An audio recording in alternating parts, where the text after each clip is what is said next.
went number one in the UK back on this day, September the 9th, in 1965. That would make it exactly 60 years ago that the Rolling Stones were at number one with I Can't Get No, or as we like to shorten it, Satisfaction. And if you are a regular and loyal listener to this show, first of all, thank you very much. Secondly, that means you likely know that Monday mornings at 11 a.m., I know this is Tuesday, but yesterday morning and every Monday at 11, we do a little thing called This Week in Music History with our good friend and musicologist Brian Allison. And when we were talking to Brian yesterday, he left us an interesting little bit of trivia about that very song, Satisfaction, that went number one on this day in 1965. Keith Richards claims that he wrote this song virtually in his sleep. So he was sleeping in a hotel room in Florida one night while the band was on tour in the U.S., and he woke up and started playing this riff. He had a recording device next to his bed, hit the record button, played this little riff, everybody knows the famous opening riff, for a couple of minutes, and then fell back to sleep. And he says on the tape, you can actually hear him playing that riff on an acoustic guitar, then dropping the guitar, then about 40 minutes of snoring. So one of the Stones' most famous songs, which hit number one on September 9th, 1965, Keith Richards virtually wrote that riff in his sleep. Pretty impressive. When you are the Rolling Stones, yes, you can write music in your sleep. And as the great, late Paul Harvey would have said, and now you know the rest of the story. Brian Allison, and This Week in Music History, Mondays at 11 here on the show. It is Tuesday, just after 9 a.m. A very good morning to you. It's bright. It's a little bit crisp, but it is reaching that time of year, isn't it? Glad you are here. Thank you very much for making time in your otherwise very busy day to engage in some conversation with us. I was coming into work this morning, and as I came into the station, I passed one of my coworkers who works on one of our music-based stations doing the morning show. And he said, you know, Farwell, it wasn't too long ago that we were passing each other out here just outside the studio doors, and it was still bright out. I'm like, I know. This was just a little after 5:30 this morning, and it was not bright out. And not only was it not bright, but it was also a wee bit on the brisk side. But this is what we get at this time of year, isn't it? And I remember it felt like yesterday when I heard a weather forecaster say that we had arrived at the first day of the year in which the sun would set, or the first day of the summer, I guess. The sun would set anyway before 8 p.m. And oh my, it seems like if that was yesterday, last night's sunset was 7:45 or something like that. It gets dark early these days. Or as Yogi Berra would say, it gets late early around here. By the way, that clip you just heard from Brian Allison from yesterday's show, not the only 24-hour flashback we're going to have this morning. I got a call from Castro just at the end of the show yesterday. And I'll tell you what, it was literally at the end of the show. There was 40 seconds left of time before we had to say goodbye and get over to the Rob Snow show.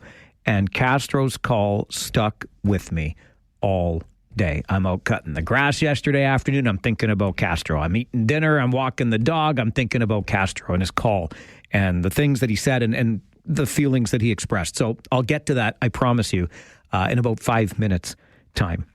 But one other quick note, and I just wanted to share this because I think it puts me in the perfect mood to start the day. If you are a man or woman of a certain age, you probably know that getting up in the middle of the night, maybe even more than once, becomes commonplace. Kids, if you don't believe me, trust me, you're going to get there at some point too. Well, I had one of those awesome experiences last night, waking up in the middle of the night to go to the little boys' room. And when I woke up, I thought, my alarm is going to go off in like 10 minutes. And I turn over and I look at the clock, and what do I see? It's only a little bit after 1. I still had like 4 hours to sleep. And I'm like, this is the greatest night ever. And then my alarm went off and I cursed it, as I usually do. But that's what we do old or young. What we do on this show every day at the beginning is a little something we call the Farwell Show 5. And so let us begin at number 1. The city of Waterloo has approved zoning and official plan amendments to support a number of things, including a new 9-story hotel with 216 guest rooms and a 1-story conference banquet facility at 380 Hagee Boulevard. That's at the University of Waterloo. The development will also include an accessory restaurant, lounge, and fitness amenities. Council has also given the green light to a 30-story development with 231 units at 177 to 179 Albert Street in Waterloo, and 2 new townhouse buildings with a total of 11 units at 137 and 141 Woolwich Street in the city. Number 2, some of the biggest names in tech are in town this week, showing off their latest innovations as part of Waterloo Tech Week. Big names like Google and Communitech are holding independently run events across the city until Thursday. A full list of events can be found on our website. Check it out, kitchener.citynews.ca. Number 3 on your Farwell Show 5 this morning, Conestoga College has begun its search for a new president. The school has put out a request for proposals to find a firm to help with that recruitment. This is in keeping with the plan announced by the board of Conestoga College earlier this year as it prepares for the retirement of John Tibbetts at the end of next year. Tibbetts has been the president of Conestoga College for almost 40 years. Indeed, he was the president and a young man when I was at school there back in the early 1990s. Number 4, the supervisors appointed by Ontario's education minister to take control of several school boards are poring over the expenses of trustees, and some are finding what the minister describes as questionable receipts. Paul Calandra says expenses filed by the chair of the Toronto District Catholic School Board are a, quote, shining example of why he's making reforms to school board governance. Items on some receipts include an Apple Watch band, a $15 milkshake, and a 3 a.m. McDonald's order. And number 5 on your Farwell Show 5 this morning, the Food Bank of Waterloo Region has surpassed its summer-long fundraising goal with the Full Bellies Happy Hearts campaign. CEO Kim Wilhelm joined us on the show yesterday for the announcement. I just have to check my notes because I want to get this number exactly right. And before I do, I just want to say thank you to the community. I've shared that this is my favorite campaign because it's the definition of community coming together, community helping community.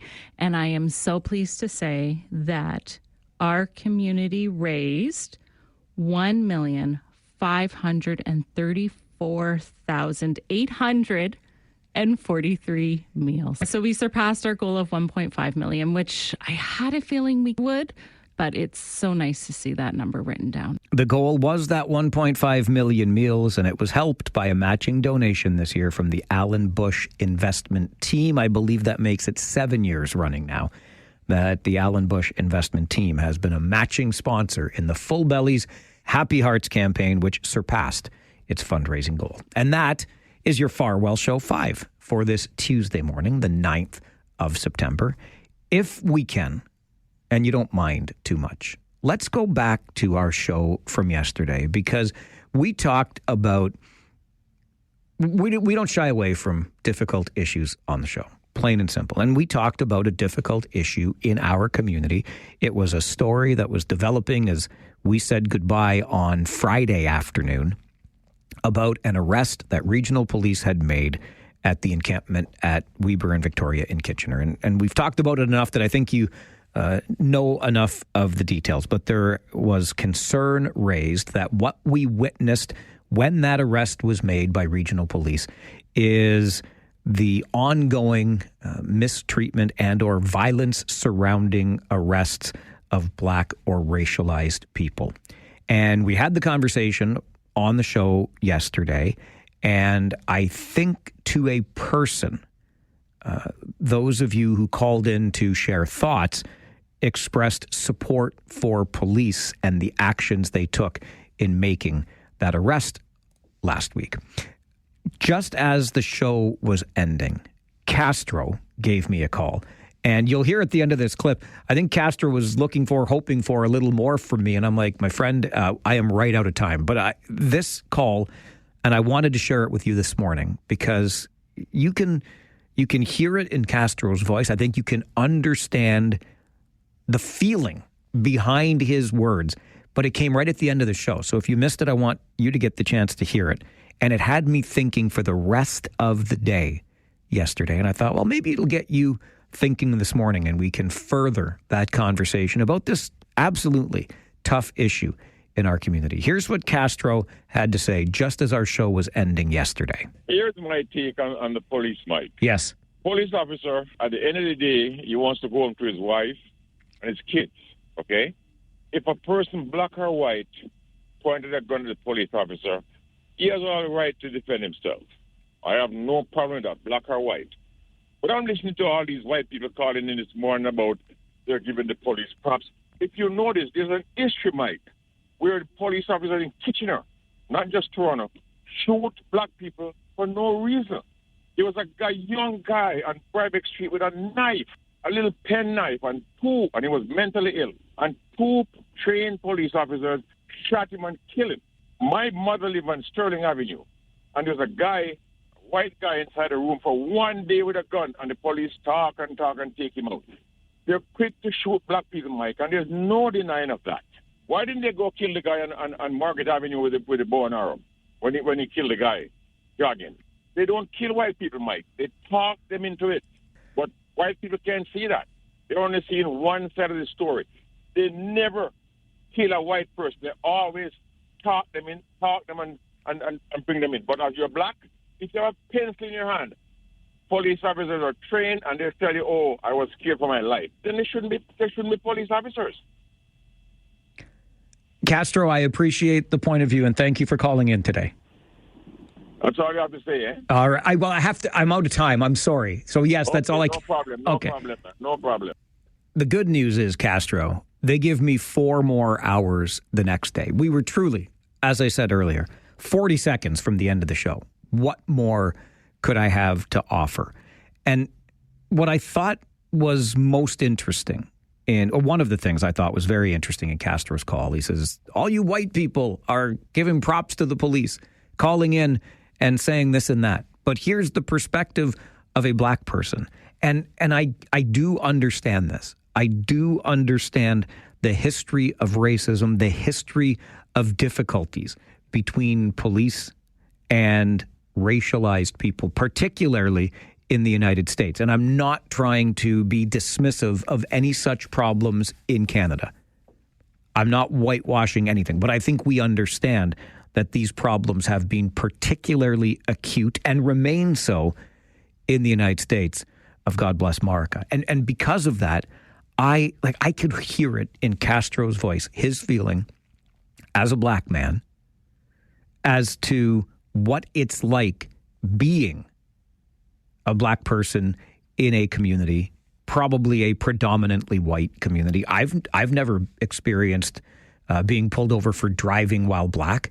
I just read recently in my newspaper about shopping while Indigenous and the surveillance that Indigenous people say they're under every time they walk into a store, for example. I could not possibly begin to understand those feelings.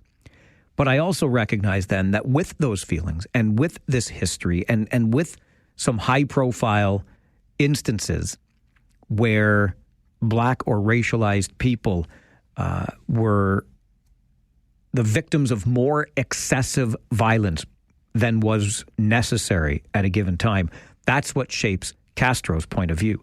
Here's what's interesting. He talked about the man with a small knife on Brybeck Crescent who was shot by police. Well, it was actually a machete that the young man had, and police used a taser twice before the fatal shot was fired. Twice the taser was used. The incident on Sterling Avenue, yes, there was a standoff. It took several hours to get the man who was white out of the building. But unless Castro and I were talking about different cases, there was a knife believed to be in the possession of the suspect, not a gun, in that standoff on Sterling Avenue. And then when it comes to the young man who, out of nowhere, randomly shot a jogger in Kitchener by Bryda Park with a crossbow, unprovoked, unplanned until that morning. He just happened to be out walking with his crossbow, shot the jogger near Bryda Park, sentenced to life in prison for first-degree murder, and yes, was arrested without incident, but at the time of his arrest, long after the crossbow shooting, the man wasn't in possession of a weapon of any kind. So I'm thinking back to that case again that has become so high profile, that's started conversations in our community. And what we had was multiple people phoning our police service and saying there's somebody with a gun at Weber and Victoria in Kitchener. Busy intersection, high traffic, heavily populated, person with a gun. I don't think anybody in that moment stopped to ask specifically.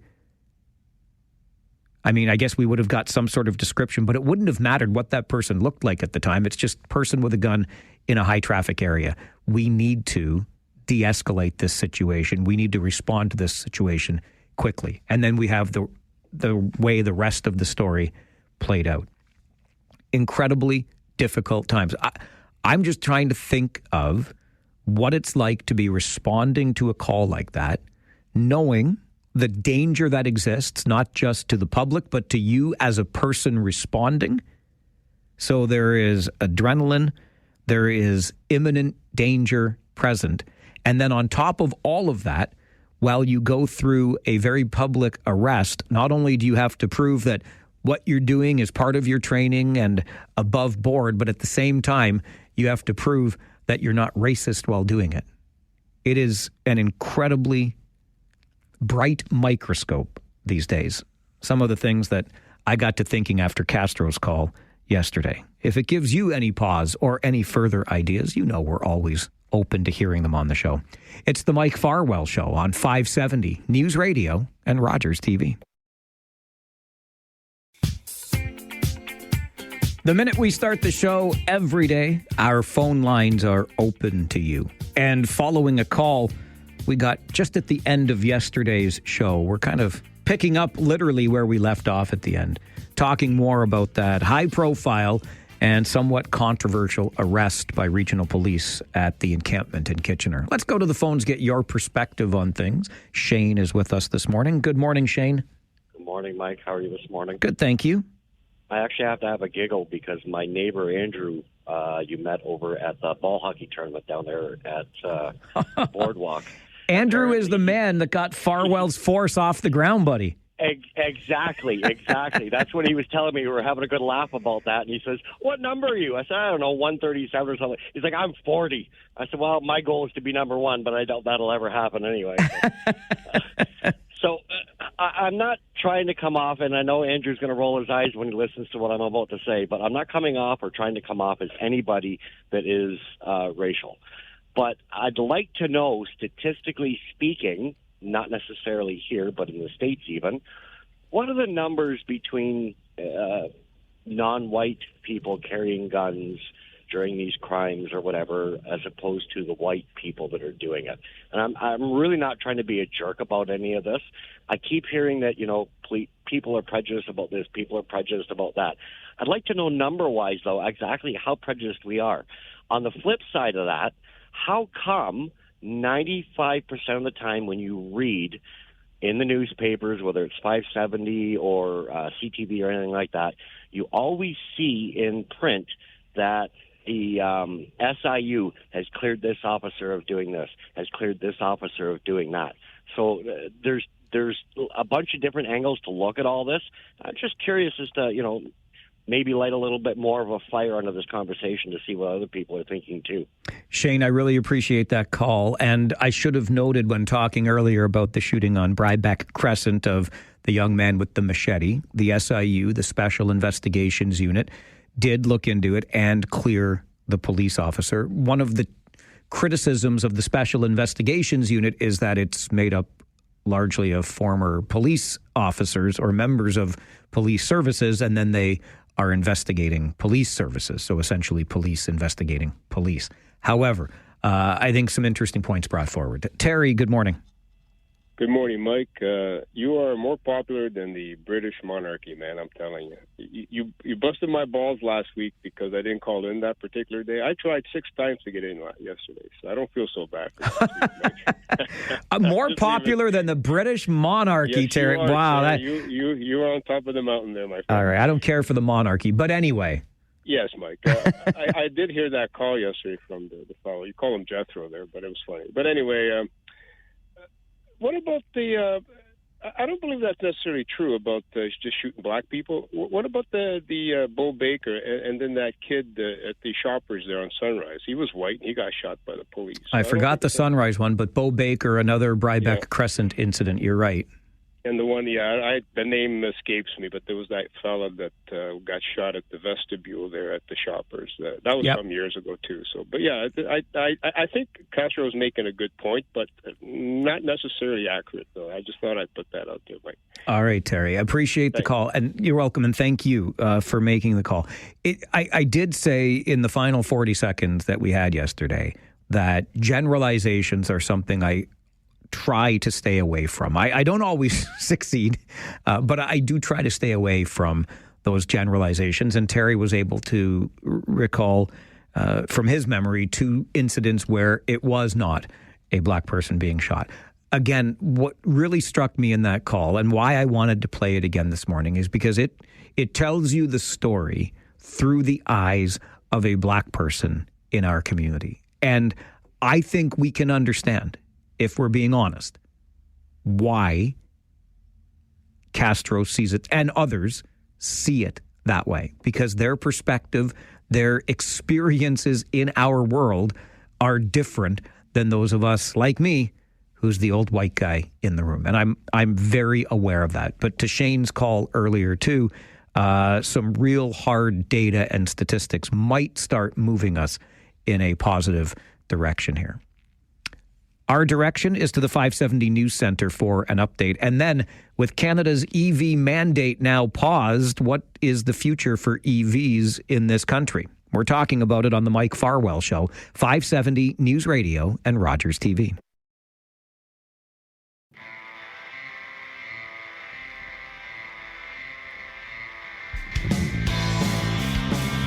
We know that Prime Minister Mark Carney has ditched the requirement for 20% of vehicles sold in Canada next year, 1 in 5 to be electric.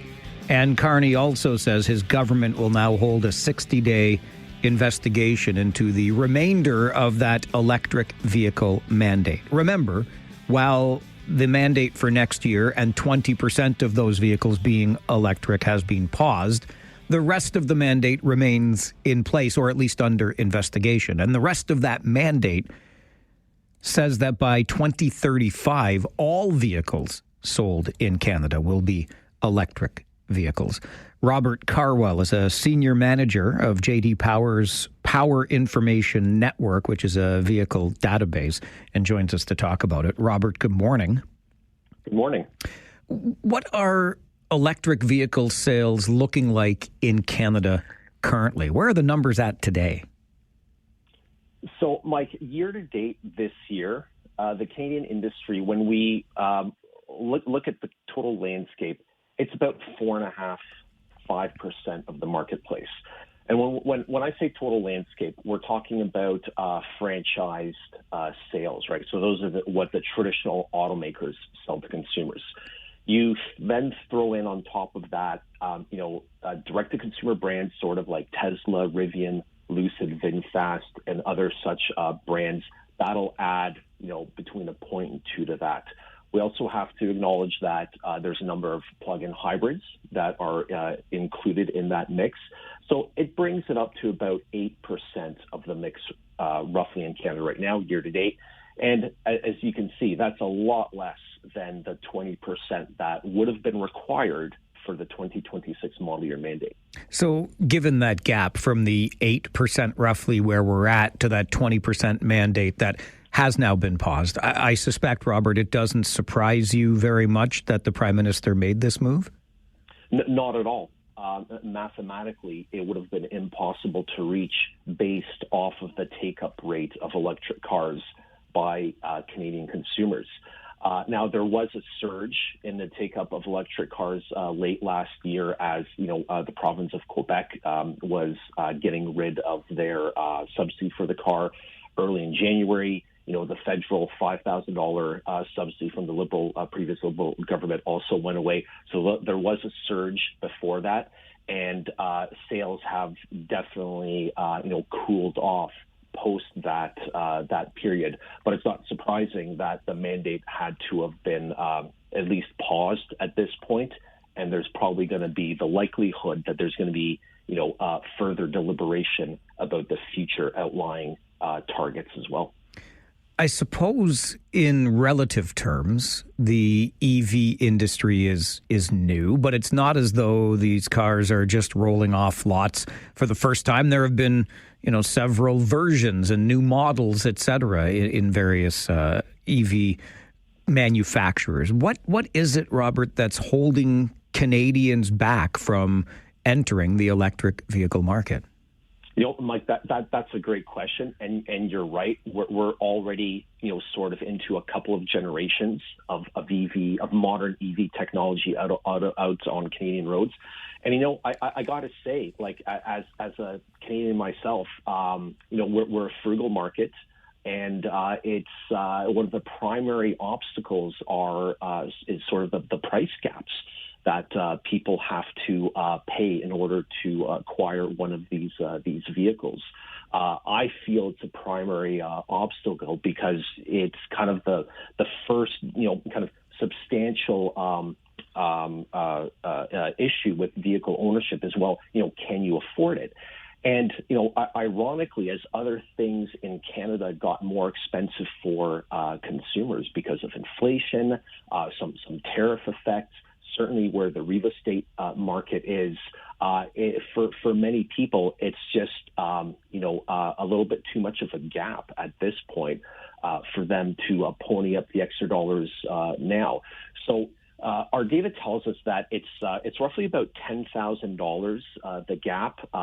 It could be as slim as 8. But it also could be, a little bit closer to 12 with some of the larger vehicles. And I'll acknowledge we have made headway on getting those gaps narrower, but it's still there without other subsidies in place. Manufacturers had to step in and subvene vehicles. So for them, offering extra incentives on electric vehicles to kind of help clear out inventory and do whatever sales pace they can do was necessary. But, as a business, it's also not sustainable to be spending twice as much subsidy on, say, your electric variant of a utility vehicle versus the internal combustion variant of that utility vehicle. So that price gap is still of paramount concern. I think your descriptor of frugal is very appropriate. I'd go so far, Robert, as to call myself cheap. I really would. And the price point has been absolutely the motivating factor keeping me out of the market from at least dipping my toe in. There are others, but price point is absolutely number one. And I have seen, though, that there are far less expensive electric vehicles being produced in other parts of the world. Is there an opportunity for Canada to open itself up to these other markets? Mike, there is, and that's a great question. But there's two sides to that debate. There's also a great trepidation with opening the market to that because of some of the politics involved. As we are home base, Ontario's home base to 5 different vehicle manufacturers, 2 Japanese and 3 American. Do we want to risk losing a large chunk of that industrial base when these manufacturers are faced with the fact that the average electric car is about $50,000 $1,000 in Canada, and now a competitor comes in that, hypothetically, let's just say that they could enter the market at half that price. Sure, sales would be good. Electric uptake would probably increase. But do we want to also negatively impact our current manufacturing base, because none of those vehicles would be assembled here? So it's a really complicated question. We know that the automotive industry generally has been one of the hardest hit by this tariff war with the United States. How much of that is playing into the current sales for EVs, or how much is that impacting the market generally, Robert? With kind of the current tariff environment, Mike, it's honestly, it's not as bad as some of the numbers out there. There's a 25% tariff. Well, vehicles are going to get 25% more expensive. That's not the case, because there are multiple levels of carve-outs for vehicles that are built within the U.S. MCA or the NAFTA region geography, where tariffs are no longer applied, or they're only applied to vehicles that don't meet certain content regulations. It's been slight, and the difficulty, I think, for consumers at this point to understand is I do like to tell folks that vehicles in Canada have been getting more expensive all of this year.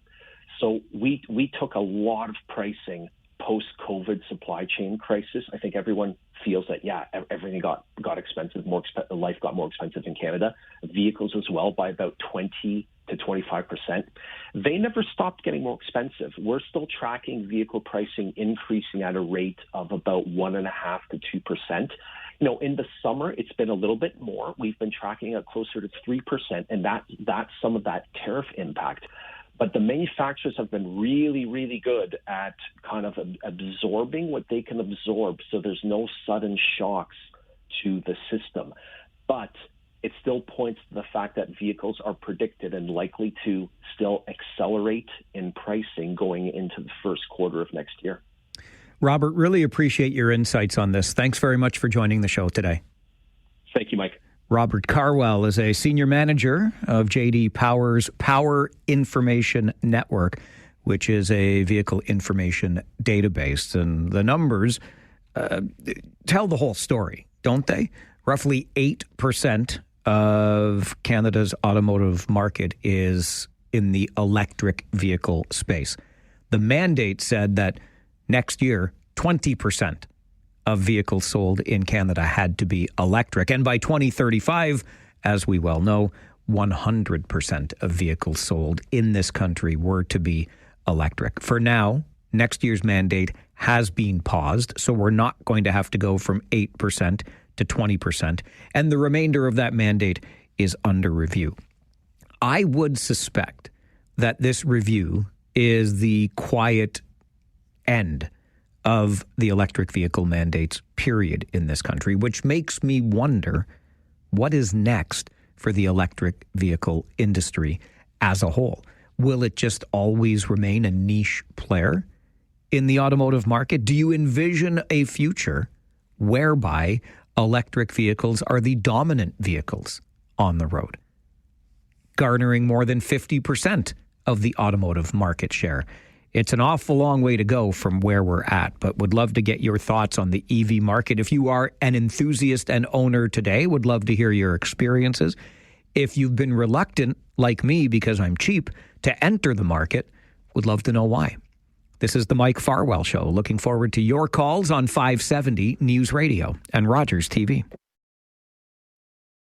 Offering extra incentives on electric vehicles to kind of help clear out inventory and do whatever sales pace they can do was necessary. But as a business, it's also not sustainable to be spending twice as much subsidy on, say, your electric variant of a utility vehicle versus the internal combustion variant of that utility vehicle. So that price gap is still of paramount concern.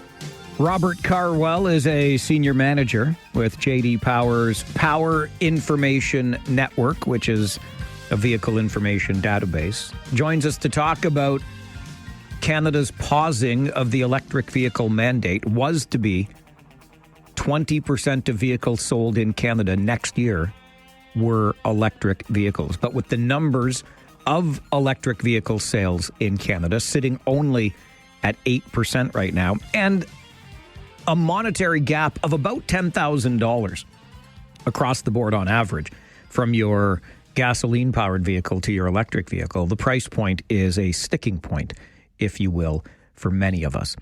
What do you think this means, the pause on the mandate for next year and the review that the mandate is now under? What do you think this means for Canada's electric vehicle future? 519-570-2545, star 570, and 1-800-570-5715.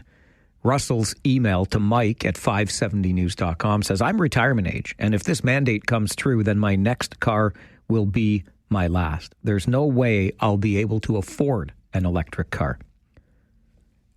I hear you, Russell. And in fact, that was my consideration when I bought my last car, which was just over a year ago. I'm planning to baby it and take good care of it and hope to never have to buy another vehicle. Not just because I've got nothing against electric vehicles. In fact, when I see them on the road, I'm quite envious of those of you that have made it work, either financially or otherwise, with your driving habits being suitable, et cetera, et cetera. Phil's email, though, really gets right to something here, to Mike at 570news.com. With the RV enthusiasm, perhaps hysteria, now settling down, what will happen to the land purchases and cash incentives that all levels of government have promised? Does this mean the Wilmot land will be sold back to local farm families?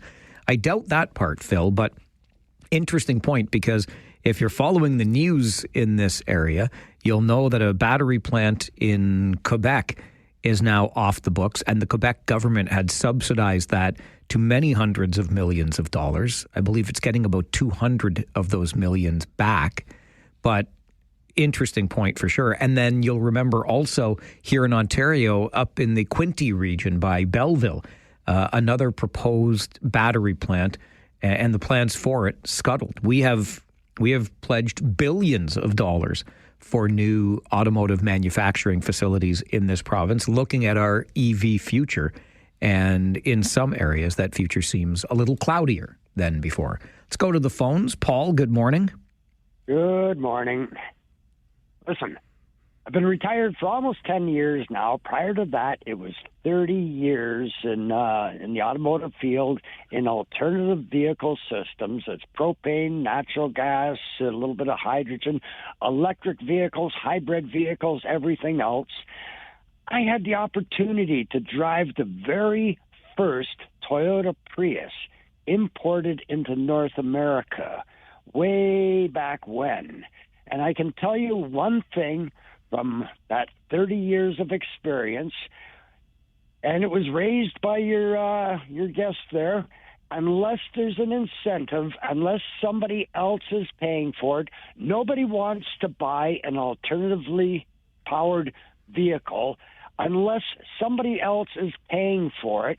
And that doesn't matter whether it's an individual or a company. If there's government incentives where somebody else other than them is paying for it, then they'll take a chance on it. Yeah, I hear where you're coming from in that regard. And I have struggled with that. I remember hearing a conversation about the various mandates federally and then province to province, and out in British Columbia, taking the federal and provincial incentives into account. It was about a $9,000 rebate. And I started thinking to myself, well, listen, if you want the electric vehicle and you have the means to buy one, why should the rest of us be subsidizing you to the tune of $9,000 for that purchase? And I know that gets into the whole conversation about letting the market decide. And to Paul's point, with his length of time in the industry, for the industry, the automotive industry itself to change, there's a whole lot to unpack. Have you noticed how many gas stations there are as opposed to battery charging stations in this city, much less the province and the country, et cetera? Mike, good morning. Okay, I'm going to straighten Paul out. I own a Mitsubishi Outlander plug-in hybrid electric vehicle. Mike, I've had it now a year and 7 months. I suggest Paul learns how to do a business case. I am saving, compared to my old Jeep, approximately $4,800 a year in gas prices, in gas savings. So for me, my electric vehicle is actually saving me money. I think the government is selling it, even with the incentive. I can pay that off in 3 or 4 years, Mike, believe it or not. And even with the incentive, I wouldn't need it, because in 3 or 4 years, I would be able to pay it off. And I don't think Paul knows how to do a business case on it. That's my thoughts, Mike. All right, Mike. Well, listen, listen, we're all entitled to bring different perspectives to the conversation. That's what this is all about. I remember, it's funny, when Paul mentioned the Toyota Prius, do you remember when they were like all the rage with Hollywood celebrities? They were all showing up to events in the Priuses because it was the, latest and greatest technology in vehicles. What happened to that? I mean, maybe I'm just not paying as much attention to Hollywood as I used to. When I was in Montreal over the summer, we were down by the port area, just, doing touristy things, and went past a tent out front, and some young people were saying, we're doing free test drives today. Do you want to check out? And I'm like, no, I'm not that interested in a test drive. I just came down here to look around and whatever. But as we continued walking around and I heard these tires squealing down below, I went over to the railing and saw what this test drive was all about. And it actually, it kind of made me wish I had taken this young man up. I guess I could have gone back and gone for the test drive. But bottom line is, this was an electric vehicle from one of the big three. And you didn't drive it. Somebody who was very skilled at driving drove it. And this vehicle was going at quite the clip around this little track, car tires squealing, good acceleration. And I thought, I mean, if that's the electric vehicle performance, you got my attention here. I don't know what the price point was. And in fact, wouldn't you know, the very next day on the road, as we were making our way from Montreal to Ottawa, one of those very vehicles was behind me on the highway, and he was driving like a jackwagon. Like, he goes right to jackwagon jail, not because of the vehicle he was driving, just because of the way he was driving it. But it certainly caught my attention, and I was very impressed with the performance of that vehicle. Again, I don't know the price point, and I have no idea where I'm going to plug it in. But it was interesting to see anyway. I'm going to get you to the 570 News Centre for an update. And then let's talk about financial literacy in Ontario's high schools. Could we be actually discouraging interest in financial literacy by the way we're teaching it? We'll talk about it coming up on the Mike Farwell Show, 570 News Radio and Rogers TV.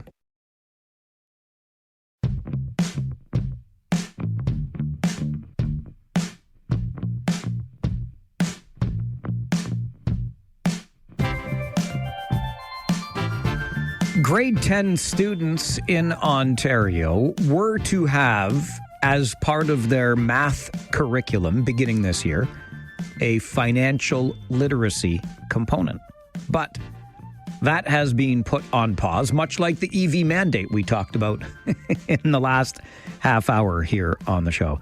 And Ontario's Education Ministry is giving further consideration to how best to implement that financial literacy curriculum into Ontario high schools. Gail Henderson is the director of the business law program at Queen's University and also researches financial literacy education. Joins us for a chat this morning. Good morning, Gail.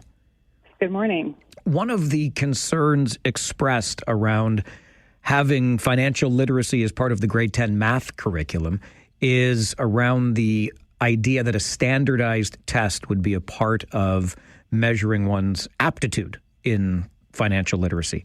Why is a standardized test in this regard problematic?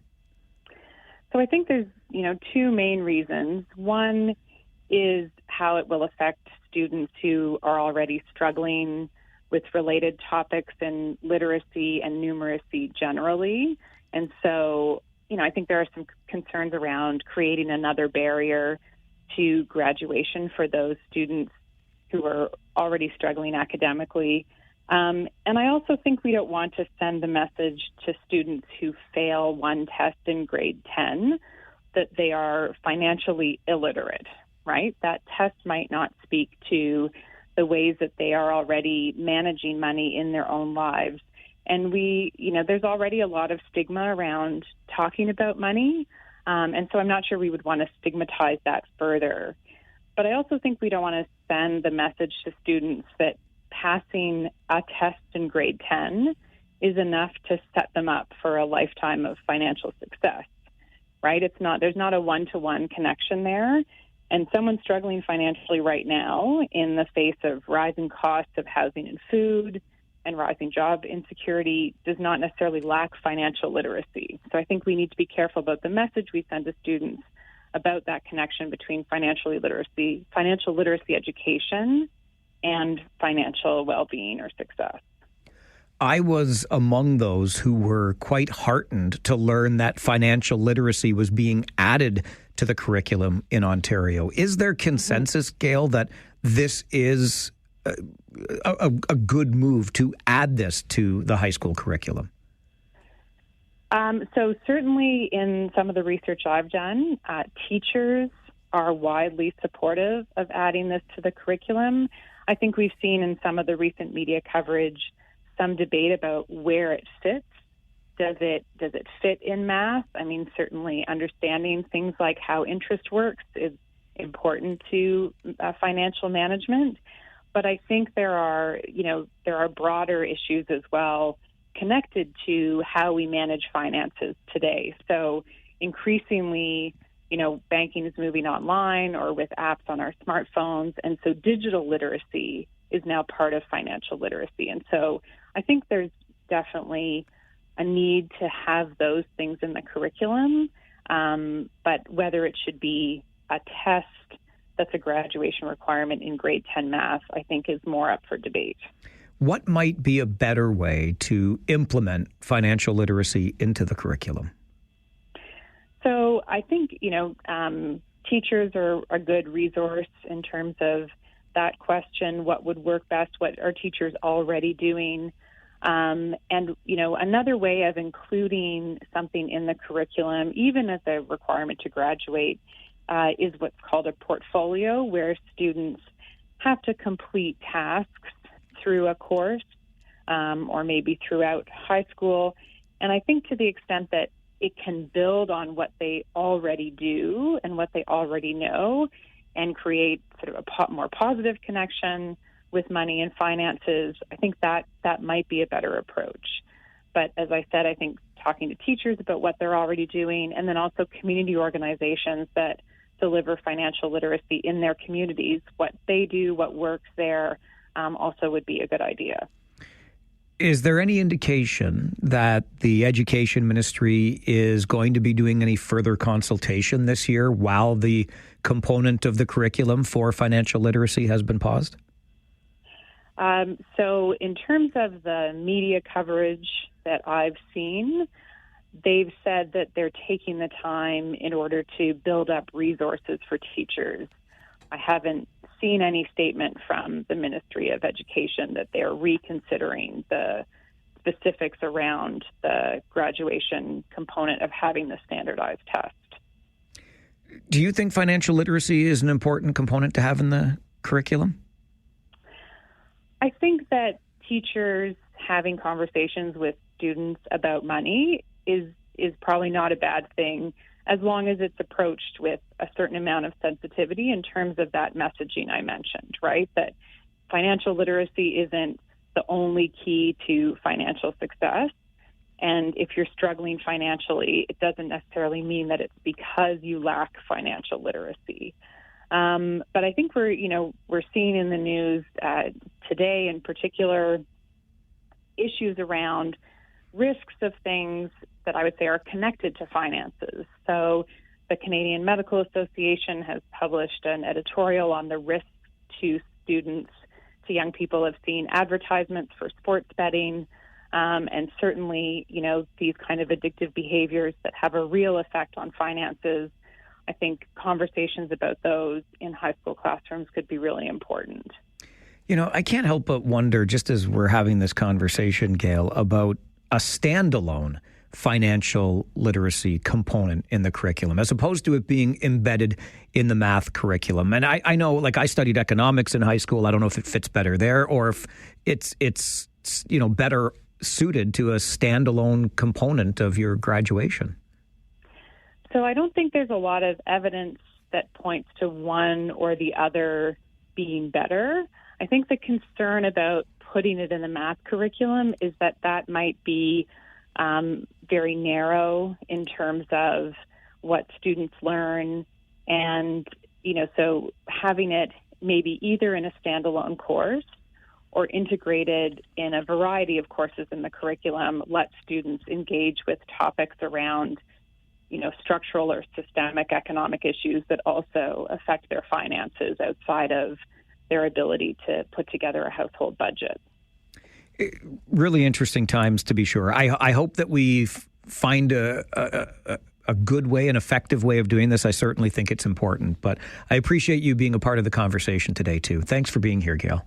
Thanks for having me on. Gail Henderson is the director of the Business Law Program at Queen's University, and she also researches financial literacy education. I am not that guy who is as down on standardized tests as others have been. I think there are some basic reading, writing, and mathematical skills and a certain level of aptitude one should be able to demonstrate through a standardized test. I do. But I can see where, I've heard the arguments against. I've just stuck on, I don't think standardized testing is such a terrible thing. And in listening to Gail Henderson talk about the standardized test for grade 10 math that might end up in a fail if you don't understand some concepts, and then you come out with the idea that you are not financially literate when in fact you are. I don't dislike the idea, though, of that portfolio that you would put together and, be it a budget or maybe stocks. I don't know what it would look like, but you build a portfolio as part of your financial literacy component. And that is the way your financial literacy is ultimately measured and evaluated. And you can make that work for whatever your circumstances may be, right? So I think it becomes a little bit more unique to the individual, given whatever your life circumstances may be. So I'm not opposed, certainly, to that idea. What I am strongly supportive of, though, is the idea that financial literacy be included in our high school curriculum. A couple of things just jumped out to me there. One is when Gail Henderson talked about understanding what interest is, right? Because how many of us got a credit card for the first time and had no understanding of the idea that when we used it and bought something, not only did we have to pay that money back, but we had to pay it back with a rather exorbitant interest rate attached to it.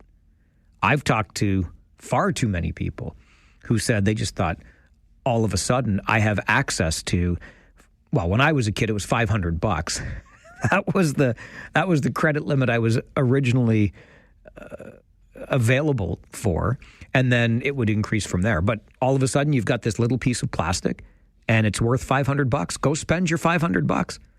Oh, you mean then they're going to mail me a bill, and there's a minimum payment. I'll just keep making the minimum payment. Yeah, for the next 48 years, right? And it just goes and goes from there without any real understanding. And of course, every time you use the card after that, it just keeps that minimum payment on the books forever and ever. Amen. Do not pass go. Do not collect $200. And think about those credit cards as well. That's what I thought about when Gail Henderson talked about the Canadian Medical Association, and this came up during All News Mornings yesterday, and their concerns about sports gambling and the addictive behaviors for young people in particular. If you're constantly seeing or hearing the advertisements for these sports betting apps or opportunities, and your favorite athletes are promoting them, think about that in connection to the credit cards that we get. Even as adults, I mean, they are designed to be attractive to us, right? In whatever way. It could be the colors. It could be the logo or the corporate attachment to it. Who knows what it is? But these cards, it reminds me a little bit about chips in a casino. There's a reason you get chips and not money, not cash, right? Because the chips don't feel like actual money. And gosh, the chips look nice, don't they?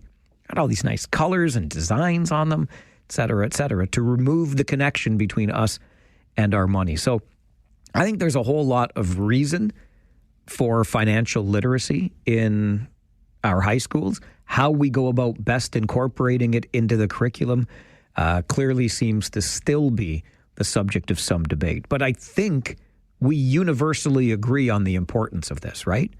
Financial literacy should absolutely be a part of our curriculum. Too bad it's not starting this year as we just get back to school. But hopefully the resources have been built, as the Education Ministry says, and that component of our high school curriculum is in place for next year. Do we agree on the importance of this? Making sure that students, when they graduate high school, have an understanding of how to set and manage a budget, what interest is and how high interest is depending on how we've borrowed the money. Those little plastic cards, yeah, you got to pay interest on them when those bills come in. These are important things for kids to learn, yes? How did you learn it if we didn't have this curriculum? 519-570-2545, star 570, and 1-800-570-5715. Your thoughts welcome on the Mike Farwell Show, 570 News Radio and Rogers TV. Another way of including something in the curriculum, even as a requirement to graduate, is what's called a portfolio, where students have to complete tasks through a course or maybe throughout high school. And I think to the extent that it can build on what they already do and what they already know and create sort of a more positive connection with money and finances, I think that might be a better approach. Gail Henderson is a director of the business law program at Queen's University. She also researches financial literacy education. Joins us to talk about financial literacy courses in Ontario high schools. Right now planned to be a part of the math curriculum, and it was supposed to start this year, last week, when kids went back to school. But the Education Ministry in the province says it's trying to build more resources into the curriculum and hopes to now launch that financial literacy component next year. Let's go to the phones and hear from you on this. Sonia, good morning. Good morning. So I work with students, I tutor students that have neurodiversities, and I work with students in Waterloo Region, and some of the stuff is already in the curriculum.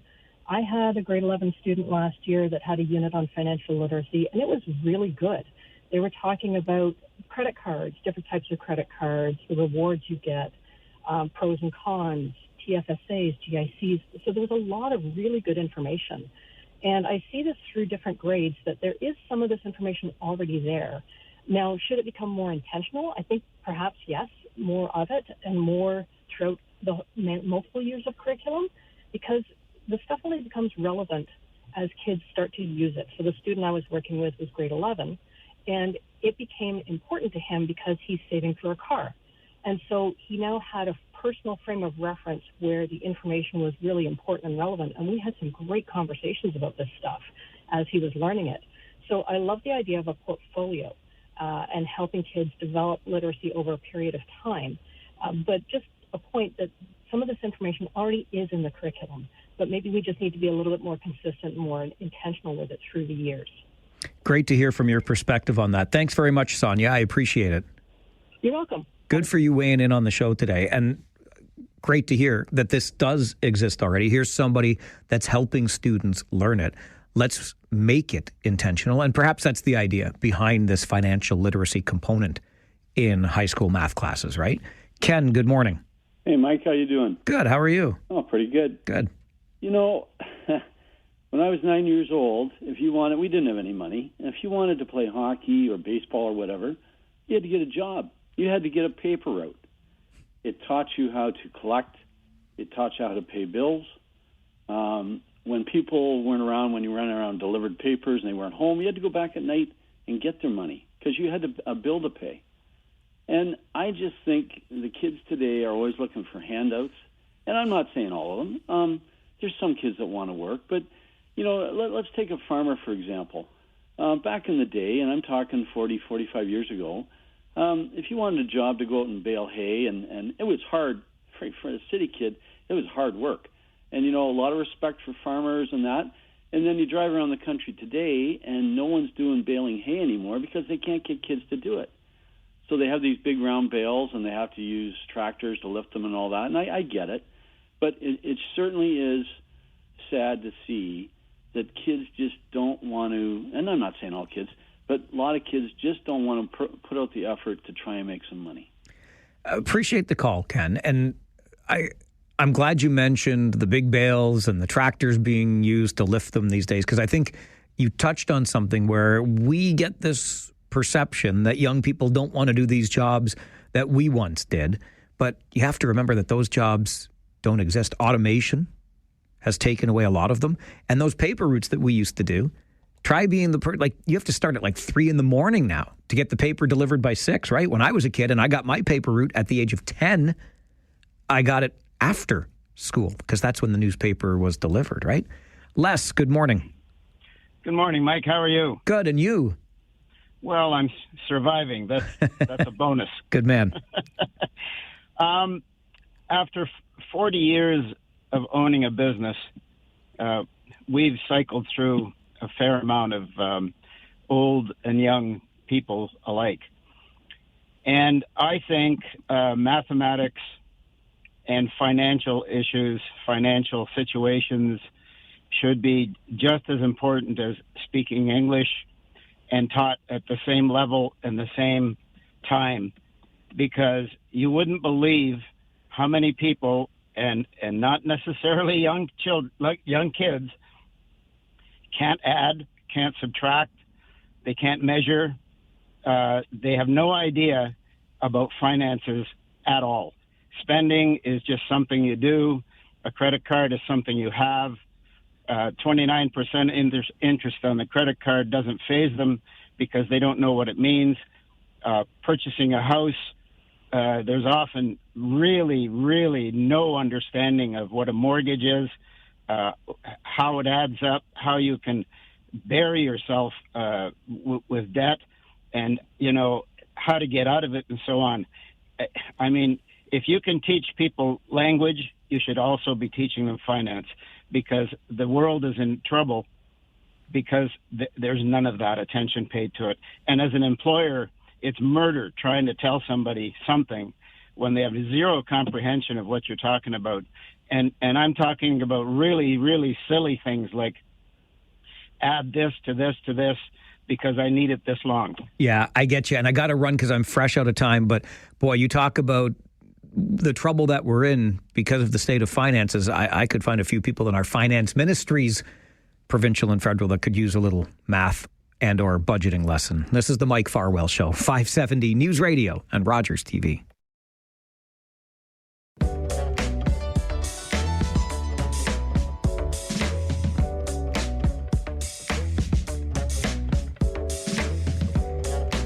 Is it one of our region's best kept secrets? I don't know. It's been around for almost 30 years. So I think if I were on social media right now, I would use the hashtag IYKYK. If you know, you know. And clearly, with almost 30 years of existence as a nonprofit in our community, plenty of people must know about the Kitchener-Waterloo Dixieland Jazz Club, which is about to launch another season. It starts on Saturday. The director of the club is Dan Rudo, who joins us for a chat. Dan, good morning. Good morning. How are you? I'm doing very well, thank you. How are you? Very well. Thank you for having me on. Oh, an absolute pleasure. And I would love to get into the roots of this almost 30-year-old now organization. How did the Kitchener-Waterloo Dixieland Jazz Club get started? Well, it's actually much older, well, a fair bit older than 30 years. In 1977, it began at the Lancaster Tavern, and the band that started off was the Climax Jazz Band, which was led by Boots Goslin. It was a weekly thing back then, and they were the only band that would actually play for many years until don't have the exact year, but around 1990 or so, we had Wayne Pauly and Nancy Pauly take over the directorship of the club, and they would start bringing in different bands from the Toronto area and beyond once a week at the Lancaster. And Mike Kelly, the owner of the Lancaster, deeply supported that. And those are the roots of the club. We're coming up on 50 years then now. It looks that way, yeah. Yeah, that's absolutely incredible. And what was it, Dan, that attracted you to this style of music and the club itself? Well, you can't feel bad. It's impossible to be in a bad mood, I think, when you're listening to really good traditional jazz, early jazz music. It's just so lively and full of just everything that you would want in music. There's energy, there's sentimentality, there's just a youthful enthusiasm because the people who started the music were young people in the prime of their life, and it's kind of like the predecessor of rock and roll in that way. So we now run the shows at Ouroboros, if I'm saying that right, on Hazel Glen Drive in Kitchener? That's correct. 1 o'clock every Saturday from starting this Saturday, the 13th, until we take a break over Christmas. It's going to, I think our last show will be December 14th, if I'm not correct. I was going to check that out. But yes, then we take a break over Christmas and start again in early January. And then our season ends at the end of May. So that's a lot of programming. How far and wide do you cast the net, Dan, to find the musicians that show up at Ouroboros every Saturday afternoon at 1? Well, we're very blessed to be right next door to Toronto, which is absolutely full of great musicians, and it's not that far of a drive. So many of them have had relationships with our club over the years and had relationships with the previous directors of the club, and so many of them just call me up and say, "Hey, is there a date that works for us this season?" And we're very, very lucky that there's so many musicians in the Toronto area that want to play for us and beyond. We have Kevin Ray Clark coming from New Orleans again this season on November the 1st. You might know him from the Nightcrawlers and the Dukes of Dixieland, and he actually has a Grammy with his band, the Nightcrawlers. So we're really looking forward to November 1st. And there's just so many great musicians who want to come play for us because they love the music, and they made great friendships with members of our club over the years. What's the demographic like at a typical show? Well, most of us are not in their teens, but everyone's welcome. Jazz does tend to have an older fan base, I suppose. But everyone's welcome. There are a lot of people who like to swing dance and enjoy coming out and swing dancing to our bands because there is like a swing crossover, I guess, with a lot of the groups. And most of the music that gets played is quite lively that way. So, and then everywhere from close to 100 to kids. People bring their kids out, and they have a good time too. And it's a great range of fans that we have.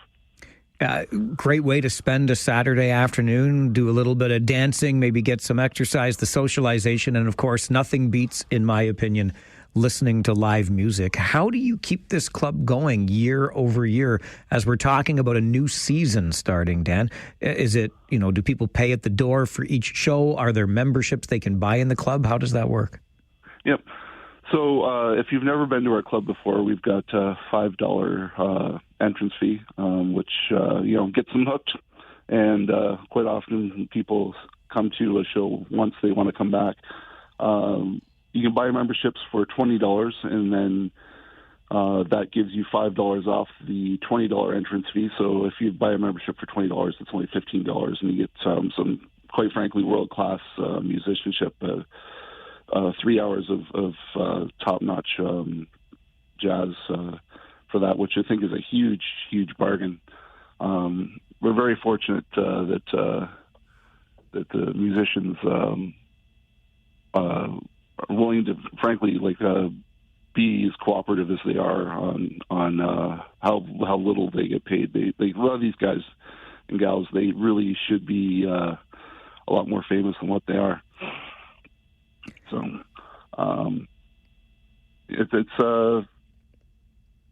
it's pretty easy to keep it going when you have such great cooperation from such wonderful musicians and a strong membership base that is enthusiastic and spreads the word to all their friends and relations about the great music that can be heard every week. To what would you attribute the staying power of almost 50 years now of jazz being played on a weekly basis in this community? Just the quality of the music, and I suppose there's a certain amount of nostalgia that comes along with it too.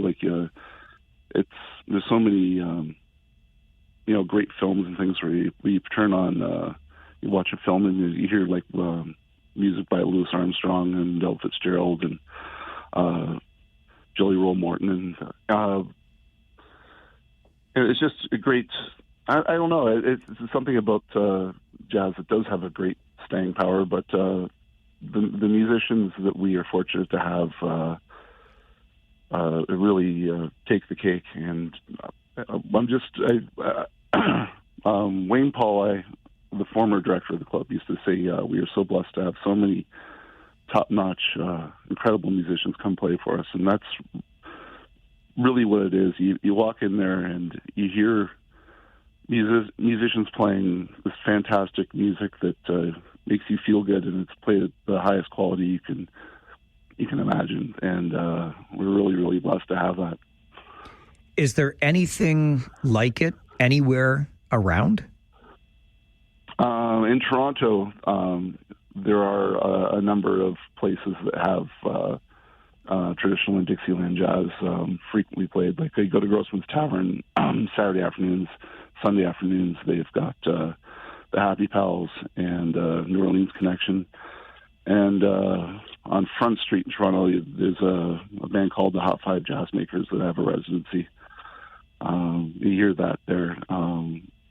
But outside of Toronto, the Toronto area, not much. I've heard that there's some things happening in Guelph every once in a while. I haven't made it out to those, so I'll have to see that for myself to see what bands are playing. But not in Kitchener-Waterloo that I know of that really cater to traditional and early Dixieland jazz. Well, looking forward to another season starting on Saturday and wishing you the best for the season ahead, Dan. Thanks very much for making time for the show this morning. Well, I really appreciate your time. Thank you. All right. Take care. Bye-bye. Good day. Dan Rudeau is the director of the Kitchener-Waterloo Dixieland Jazz Club. They kick off another season Saturday afternoon. It runs every Saturday with a little break over Christmas right into May, with shows from 1 until 4 on Saturday afternoons at Ouroboros on Hazel Glen Drive in Kitchener, not far from the corner of Victoria and Hazel Glen. And I understand that the demographic of attendees is getting younger over the years as more people get tuned in to what this club is doing and the live music that's on offer for a very reasonable price. Just think back, right, to the late 1970s in the Lancaster Hotel, an institution unto itself in the community, and this club continues to be a going concern. I've said many a time, it's almost one of the secret weapons of our community, the artistic talent that exists, particularly in music, and what we're able to attract for the weekly shows at Ouroboros for the Kitchener-Waterloo Dixieland Jazz Club. You can find more information online at Kitchener-Waterloo Dixieland Jazz Club.com. It's a big URL. Just remember, Kitchener-Waterloo Dixieland Jazz Club.com. New season kicks off on Saturday at Ouroboros on Hazel Glen Drive, 1 until 4 on Saturday afternoon. This is the Mike Farwell Show on 570 News Radio and Rogers TV.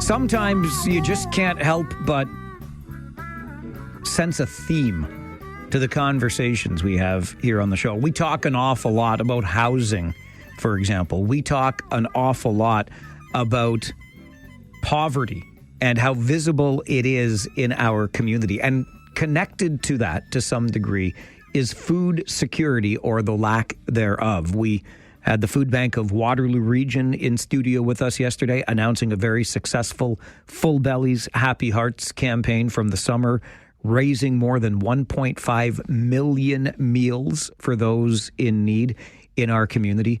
And another agency that works in that same space and does terrific work while at it is Nutrition for Learning. And the executive director there, Erin Morahan, joins the show this morning. Erin, good morning. Good morning, Mike. Thank you so much for making time for us today. It is always our pleasure to shine a spotlight on the great work that you are doing at Nutrition for Learning. And I know as we get into a new school year, the campaign is called Just One Meal. What's it all about? Well, the idea is that imagine what would transform in our community if we all committed to providing just one meal every single day for just one student. And as you can imagine, you know, you've been talking about all of these issues. We're talking about the affordability crisis. We're talking about the pressures on families. We know that this is support that's needed for kids in our schools more than ever. And it's a simple way we can all pitch in. I think we understand intuitively, Erin, that this is needed more than ever. What are you seeing on the ground, so to speak, at Nutrition for Learning when it comes to that need? Well, I'm excited to talk to you about it because you and I have been saying for the last few years now, like, you know, we every single year, really month over month, we're seeing a need that is starting to feel like it's transforming the landscape of what student nutrition needs to look like. And, you know, we're seeing a need that is surpassing that 50% mark in a lot of schools. You know, we have many, many schools right across every part of the region where over half the students are leaning on our program, and that has us at Nutrition for Learning saying, you know what, we need to look to a future where food at school is provided for everybody, and this is the baseline, just like it is in the majority of so many countries around the world that get this right. I mentioned earlier that we talked yesterday with the Food Bank of Waterloo Region following up on a very successful Full Bellies, Happy Hearts campaign. Yeah. How do you at Nutrition for Learning, Erin, work and collaborate with other food providers in our community? Yeah, it's never been more important. I mean, we formed a working group last year with our food bank partners, both here in Waterloo Region, as well as our more grassroots partners at the Cambridge Food Bank. You know, we connect very regularly with our partners and friends at Food for Kids and all of the other, you know, folks who are working adjacent to food security, because we know it's time for us to speak in collaborative ways to have a much bigger picture vision at how we're linking arms and solving these challenges for not just kids, but for the community at large. So we're definitely seeing more collaborative projects. We're talking together about how we can be better involved in group food rescue and, you know, interesting ways of just getting food to the people who need it the most, and it's time for big changes in this space. So we're in good partnership. I think everybody's in the same mindset. I'm one of those kids, Erin, who grew up in an era where I would go home from elementary school for lunch. I didn't have to stay at school, and I know things have changed so much, but for me, the food was always there. Even if it was just a peanut butter and jam sandwich, I'd go home and have at lunch before I went back to school. And for those who were as lucky as me, I'm not sure we always make the connection about what that food means. I think it's a little more than just filling a student's belly. What do we know about the impact if kids do not get this food in school? Yeah, I love that you talk about it being more than that peanut butter jam sandwich. You know, you would come home and you'd have a little slice of comfort and connection and update on your day so far. Kids aren't getting that, right? So if they have an empty lunchbox, it's more than just a hunger deficit. They're not feeling connected. They're not feeling engaged. And so, you know, this year we're working to scale up some of the more social food programs in our school because the need is so high. Let's get all of these kids having breakfast and nutrition breaks together. We've got soup stations, yogurt parfait stations, hot oatmeal stations where kids can come and customize, you know, what they're putting in their bellies. And it's a chance to speak to the adults that are volunteering, to talk to each other, you know, to learn and to have some fun together, because it's that social deficit that comes with, you know, the empty lunchbox and the no breakfast that we have to really start looking seriously at together as a community. How can our community support Nutrition for Learning and this effort to provide just one meal? We're asking everybody to become a monthly donor at any level they can. That ongoing month-over-month partnerships, it just allows us to be sustainable in how we're showing up for these kids. And, you know, the community keeps stepping up. I love that the food bank was talking about their campaign success. We have good humans here in Waterloo Region. And, you know, if folks continue to step up and be wind at our backs, we can tackle these huge challenges all together. So monthly donorships, $5, $10, $20, $30. This really, really goes a long way when we all pitch in. You, Aaron, and the team at Nutrition for Learning are among those good humans in our community. Keep up the great work, and thanks very much for joining the show today. Thank you, Mike.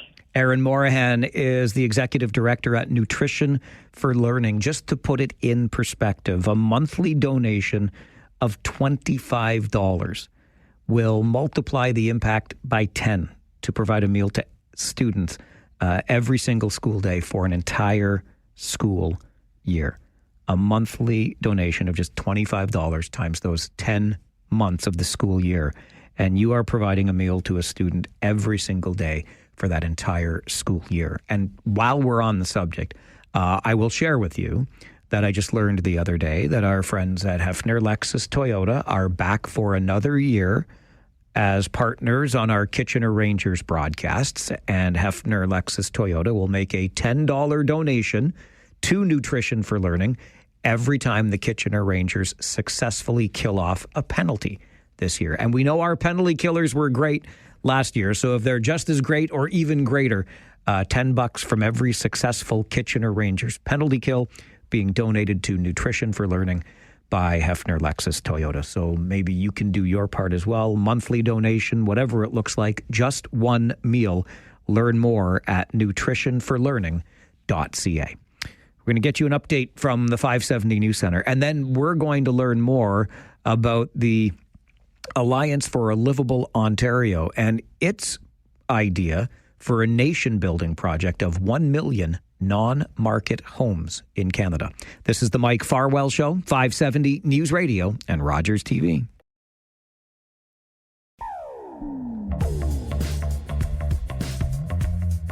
Well, I'm joined in studio now by the Kevins, and I think that might be a good way to describe these fine gentlemen, because they are Kevins that carry some considerable clout, certainly when it comes to planning and sustainable growth for our communities. Kevin Thomason is one of those Kevins, and Kevin Eby, the other. Kevin, you know well from previous appearances on the show. Well, Kevin Thomason and Kevin Eby's been here before as well.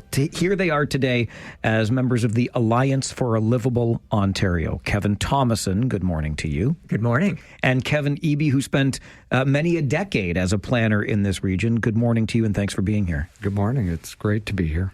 Kevin Thomason, I'll start with you if I can. Around the Alliance for a Liveable Ontario, this was brought to my attention on the weekend, and it is an ambitious agenda, a plan as a nation-building project in this country for 1 million non-market homes. What are non-market homes? How do we get to 1 million? Yeah, great question. the Alliance for Liveable Ontario is an organization that spans the province of community groups, individuals, organizations, and others. And they realize that there's so much call right now for these nation-building projects and things like pipelines and deep water ports and things like that coming forward.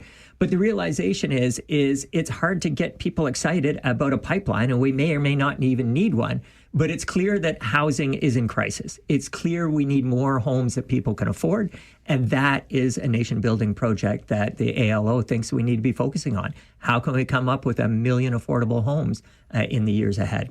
What are non-market homes? Non-market homes are basically homes that are built not for profit. So, it could be, if you think back to the housing co-ops or public housing or nonprofit housing, there's been all kinds of models that we built all kinds of in the 60s, 70s, and 80s, but then stopped building the last 10 or 20 years as government kind of got out of the house building business. But that's led to a lot of this current crisis we're in. Kevin Eby, I hesitate to say former planner, because while retired, I don't think one ever stops doing the work, even mentally, of a planner. That's fair. And considering the role that you played in helping us establish very sustainable growth in this region, not to mention that Countryside Line that has been a piece of municipal policy that's been heralded as precedent-setting in the past. How do you view planning in the province today? What do you think when you see the way we're doing things? I think one of the concerns that I have is that we appear to have been taken off of the course of sustainable planning in pursuit of more housing anywhere, anytime, any cost. And we've overridden to a great extent many of the environmental policies, many of the green building policies, and we're doing it without really understanding what the problem is that we're trying to solve. And that's always a big mistake. So what we appear to be doing is trying to knock down every single impediment to building housing without really looking at what Kevin was talking about there, which is the non-market sector. And the non-market sector is absolutely critical because that's where the real problem is. We've got roughly 3 million people in Canada who, in order for housing to be affordable, they need rents of under $1,000 a month. And we have about 600,000 units that meet that test. We have a massive deficit in the non-market housing. And the private sector does not deliver. They haven't delivered since the early 90s. We've had very, very little affordable housing built. And so the government in Ontario right now is really trying to facilitate the market side and seems to be somewhat ignoring the non-market side. And it's the non-market side where it's the real problem. The market side will take care of itself. It already is. We've got housing prices, singles in Waterloo Region have already dropped 300,000. We're seeing, we've had immigration reductions. We've had foreign student reductions. We've had demand reductions that aren't reflected in any of the provincial policies. But that demand for non-market housing has existed as long as I've been a planner, and it's only getting worse. So this effort by ALO to focus on that is absolutely critical. It's really attempting to get at the problem rather than just philosophically trying to do a bunch of things that somehow people think will facilitate more housing being built. I know that the Alliance for a Liveable Ontario has issued a letter to Federal Housing Minister Gregor Robertson to talk about this nation-building idea. The number, Kevin Eby, sounds daunting. 1 million non-market homes. How does ALO propose they get built? Well, I think it really needs to be a major push by philanthropists, by charities, by nonprofit organizations, but especially the federal government. And the federal government right now needs to focus in on helping finance those types of units, to work with the nonprofit sector, to work with the co-op sectors, to work with the market developers who are experiencing dramatic slowdown right now. And in fact, one of the biggest detriments to us meeting our housing targets overall in the next few years is going to be we're losing labor force that construct homes because there's not much happening in the market side. And what we should be doing is working with the market industry to help utilize their expertise, utilize their employees to start building this nonprofit.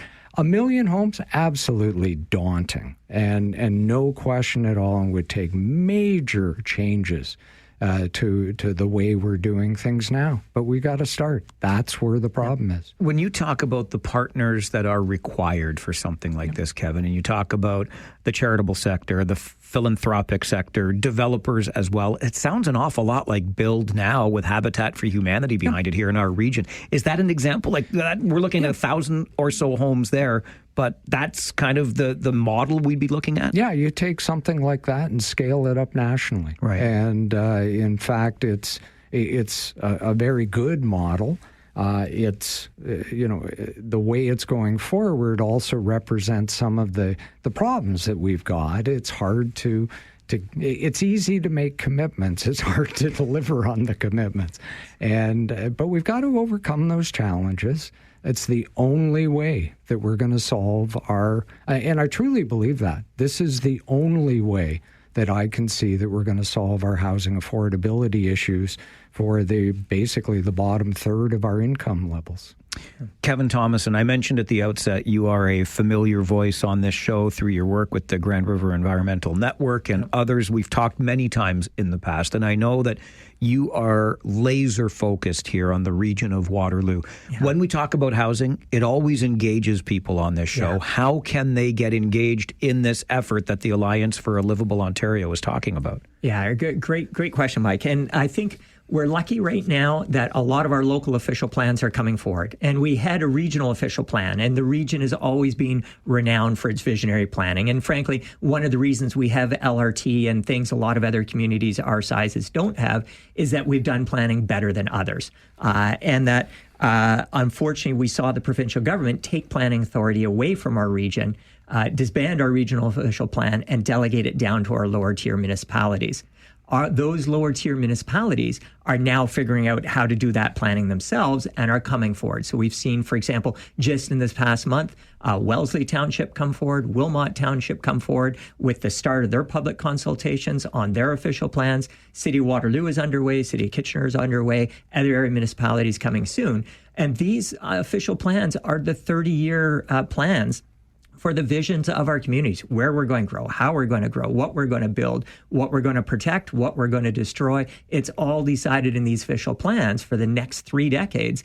Now is our opportunity to get out and speak up in the coming months. And we need to make sure. The good news is our regional official plan was award-winning and visionary because it had so many of the right things. Those complete, compact, walkable, sustainable communities with housing affordability and housing choice and so many of the things that are needed looking into the future. We need to make sure that those things get picked up in these municipal plans and carried forward. It's unfortunate we're going to go from one cohesive plan to 7 separate ones, and we're going to have to try to coordinate somehow, but it's more important than ever that people get out and speak up now for the future they want to see. I'm just up against the clock. Can I impose on you gentlemen to stay with me a little bit longer this morning? Of course. Yeah. Kevin Eby, Kevin Thomason in studio with us this morning, founders of the Alliance for a Liveable Ontario, as we continue the conversation on the Mike Farwell Show, 570 News Radio and Rogers TV.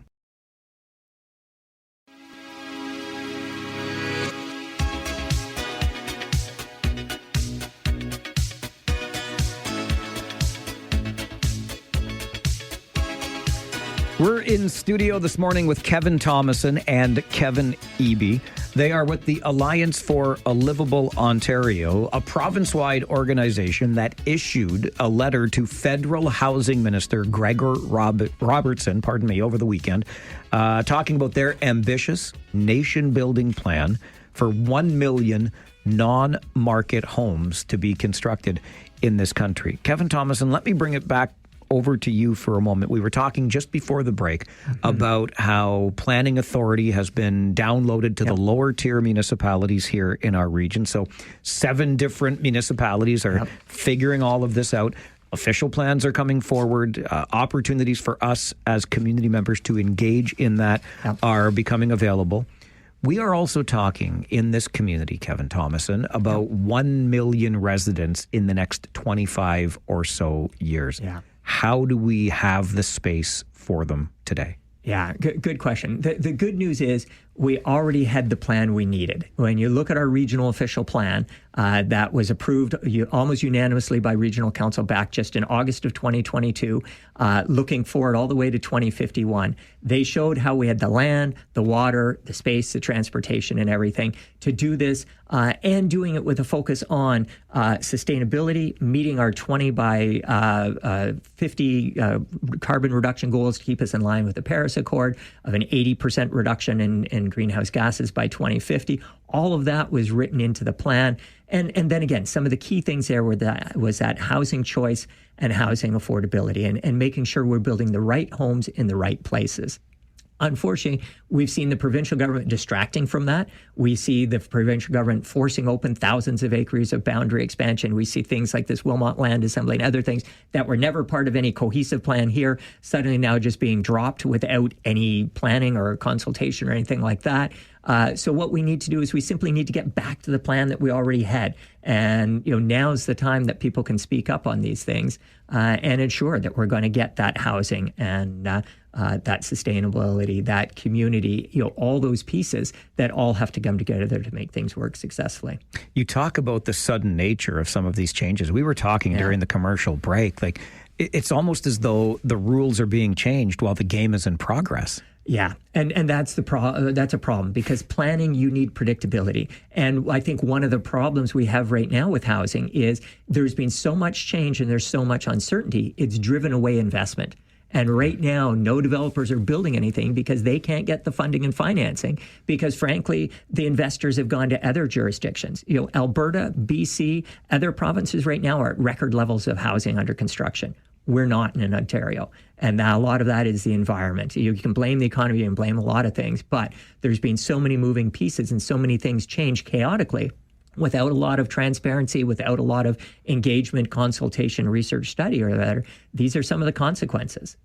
Kevin Eby, as a planner, I'm sure you can relate to the importance of predictability in your line of work. Oh, very much. And just building on what Kevin just said, the one thing the Region of Waterloo was brilliant at was connecting the planning with the infrastructure planning, the master plans that provided the financing. We knew where we were going for, 20, 30 years at a time. And we supplied plenty of land. There is no shortage of opportunity. And in fact, even locally now, when you look at it, there are so many approved units in Kitchener-Waterloo, Cambridge. Like, the numbers are stunning when you look at it, just how many approved units there are. And, for example, in the Greenfield, since 2006, the development industry on a yearly basis has only built less than 10% of what's been approved as of January 1st that year. In the subsequent calendar year, they're building 10%. There is no shortage. We're well planned. We've got, what we need in place for the development to occur. Right at the moment, it's the market they're attempting to build stuff that people don't necessarily want right at the moment. And that's where we've got to go back and realign that. You said earlier, Kevin Eby, that you believe this 1 million non-market home goal can be met. So the letter is in the hands of our federal housing minister. What gives you the confidence that we can get this done? Well, I think I think what it comes down to is the reality that we need to. And the one thing that's really, a crisis isn't a crisis until it affects you. And that's the world we've lived in. All of a sudden, over the last 2-3 years, housing has become a crisis for almost everybody, whether it's their parents that can't find a senior's home to live in, or their kids who can't get out of their basement because there's no affordable housing. But mainly, and again, going back to the non-market side, we're starting to get the encampments. We're starting to see homelessness on the street in a way that's starting to really hit home with people.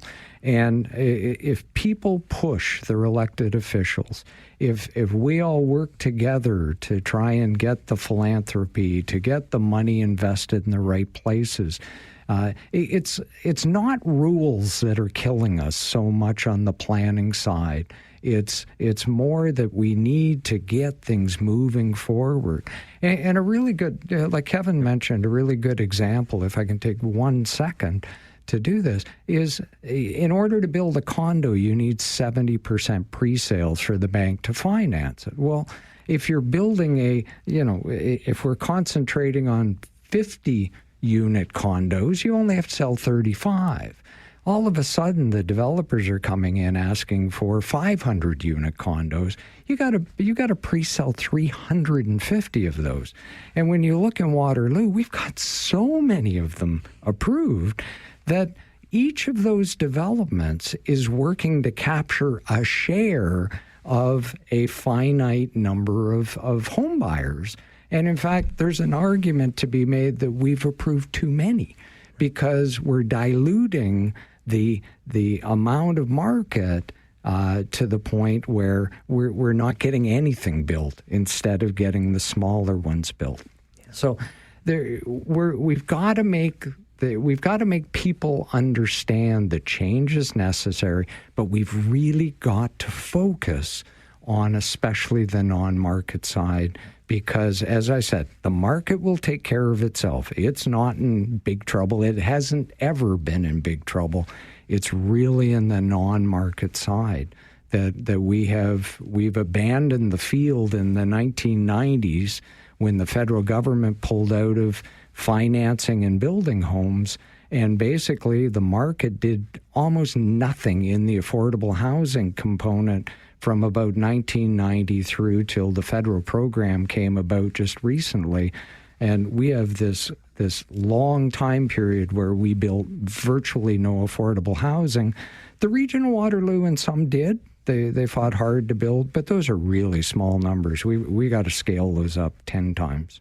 Kevin Thomason, just our final minute here together, but what's the best way for folks in this region to get involved? Yeah, well, and Kevin's right. We've got to make this a nation-building exercise. We know what we need to do, but it's not going to happen magically on its own. We're lucky in our community to already have some great local examples, be it the Build Now, Union Housing Cooperative, or Habitat for Humanity, or whatever. But we need government to drive this and scale this. And if we can suddenly find 5% of our GDP to put into the military, surely we can find 1% to put into housing that'll impact millions of people across the entire country directly, unlike a deep water port or pipeline or whatever would. And so I think this is our chance. We've got to have the federal government come in a big way and make housing a nation-building activity. We need people to get involved locally in these official plans that are coming forward and speak up for the future they want to see. I was glad to have been made aware of the Alliance for a Liveable Ontario. Love the work you're doing. Love the ambition, because as you said earlier, Kevin Thomason, that's what nation-building projects should be. They should be ambitious. Great to have you both here. Thank you, and let's do this again. Excellent. Thank you. Thank you. Happy to anytime. Kevin Thomason with Alliance for a Liveable Ontario joining us on the Mike Farwell Show. 570 News Radio and Rogers TV.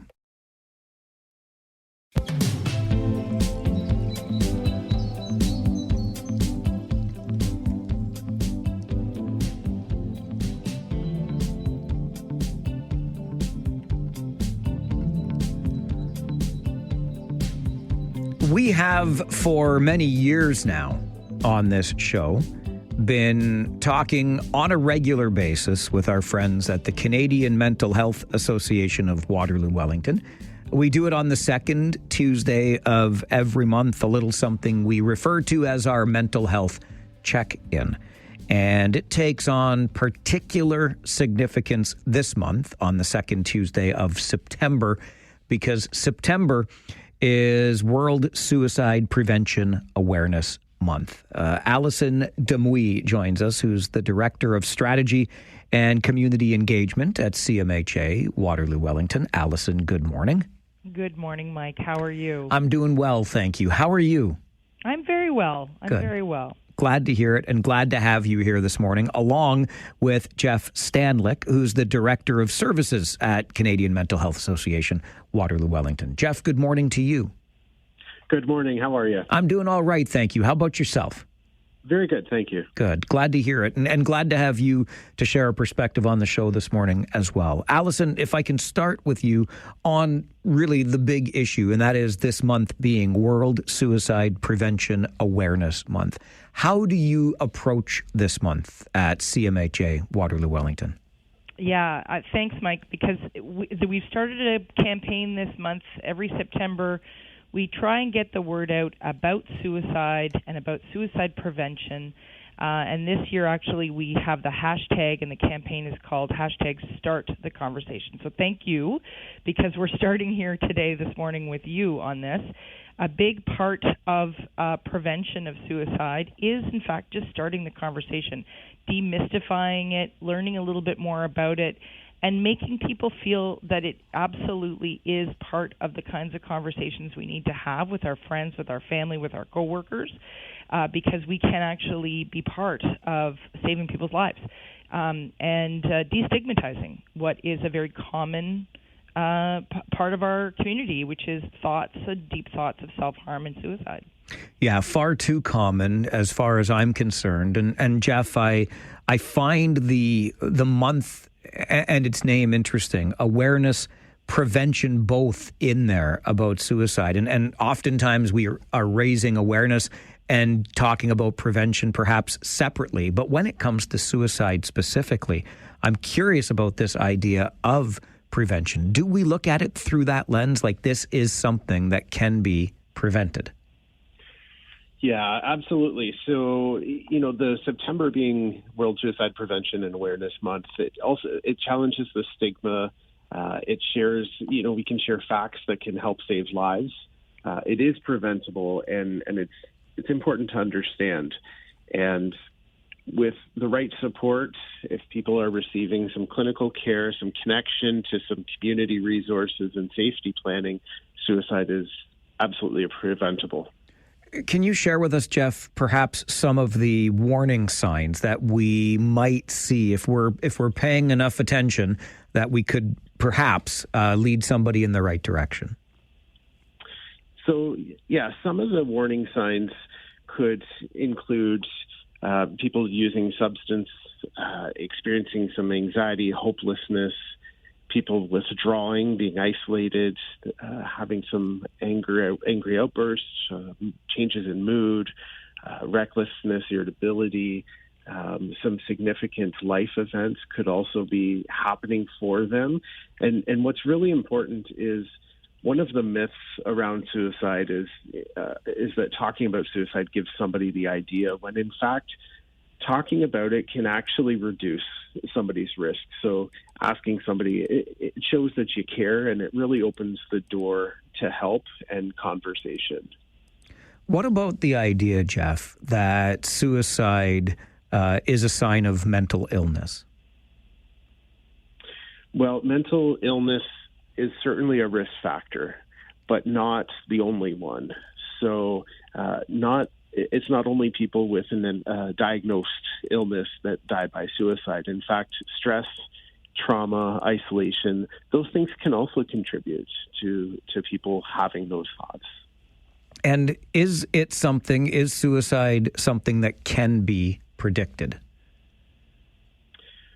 I think that there's certainly warning signs that could be present for people, and having the opportunity to connect somebody to support, reaching out for support yourself, right? So people can understand when their mood is changing, their circumstances are changing, and that doesn't feel normal, and they can feel themselves kind of turning a corner. And so having the opportunity to connect with, whether it's a family doctor, that's often a really great place for people to start the conversation, or it could be connecting through organizations such as the Canadian Mental Health Association, Waterloo Wellington. We do have our Here 24/7 telephone line, and there's also the national 988 telephone number for suicide prevention.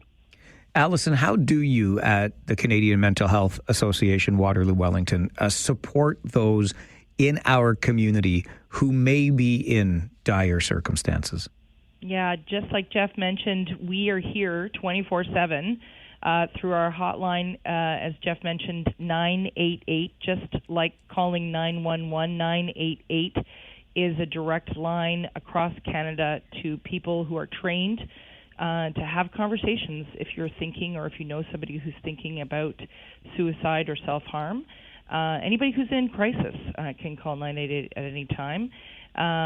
But also this month is about just creating the awareness for everybody to start those conversations. And just like Jeff mentioned, we're encouraging people to look for signs and watch out for each other. And then when you're concerned, don't be scared to start the conversation and ask somebody if in fact they have been thinking about suicide. It doesn't plant the seed, it doesn't plant the idea. In fact, a lot of folks who have had some level of thoughts around suicide are almost hoping somebody does ask. And then your next step is to just be there, be present, hold space, listen. And if you do need to reach out to get help, as we said, 988 is always a great place to start. Jeff, if we do recognize that somebody may be in those dire straits, how do we go about providing that help, even, on the expert level through the CMHA, for example? So there's a couple of things. One is just asking somebody, right? I've noticed that you've been struggling, and I just want to know, have you been thinking about suicide? And starting that conversation, having the ability to connect them with professional support as well through our channels, that can open up the pathway to speak with a clinician, to speak with somebody who can further support and assess the situation. There's the other piece I will mention about 988 is some people find it difficult actually literally speaking about it, and so there is the option to also text, and so people can send a text message to 988. It's great to know that these resources are available, and I'm really glad that we could use this show today to start that all-important conversation as we mark World Suicide Prevention and Awareness Month. Allison, Jeff, thank you both for the work that you do and the time you've made for us on the show today. Appreciate you being here. Thank you, Mike. Yes, thank you very much, Mike. Appreciate it. Jeff Stanlick and Allison Demouy from the Canadian Mental Health Association, Waterloo Wellington. Jeff is the Director of Services, Allison, Director of Strategy and Community Engagement. Boy, oh boy, if there's one myth that I would emphasize the breaking down of, it's the idea that talking about suicide or mentioning it makes people more likely to take their own life. I'm old enough to remember a time in this business where we dare not use the word suicide on the air because there was a fear of copycat behavior. That is a long outdated now and antiquated way of doing things, and we will start conversations just like this on this program, and we will use it in an effort to reach people when they need to be most reached. Remember that 988 line, the suicide prevention line. You can also text that line, as you heard Jeff say at the end of the conversation. And I think it's really important to make people aware that I won't go so far as crisis or epidemic, but this impacts more lives and more families, suicide does, than it really should. And I think if you've listened to the show for more than 5 minutes, I know of what I speak because our family has been very personally touched by suicide. And there is no explaining it when you are a surviving member of the family. You will ask yourself questions, I assume, forever. For us, it's been just under a year and a half now, and asking questions still every day. But the one thing I remember so vividly is in the immediate aftermath when I shared our family's story, the number of people from whom I heard that said, "We're so sorry you have joined the club." And that was, to me, and I've talked to these people who do great things to raise money for organizations like the Canadian Mental Health Association and like our local Waterloo Region Suicide Prevention Council in memory of their lost children or spouses or parents, whatever the case may be. They're doing incredible work in the space. And we've had so many of those conversations over the years. And then all of a sudden, you join the club, as it was called by every single person.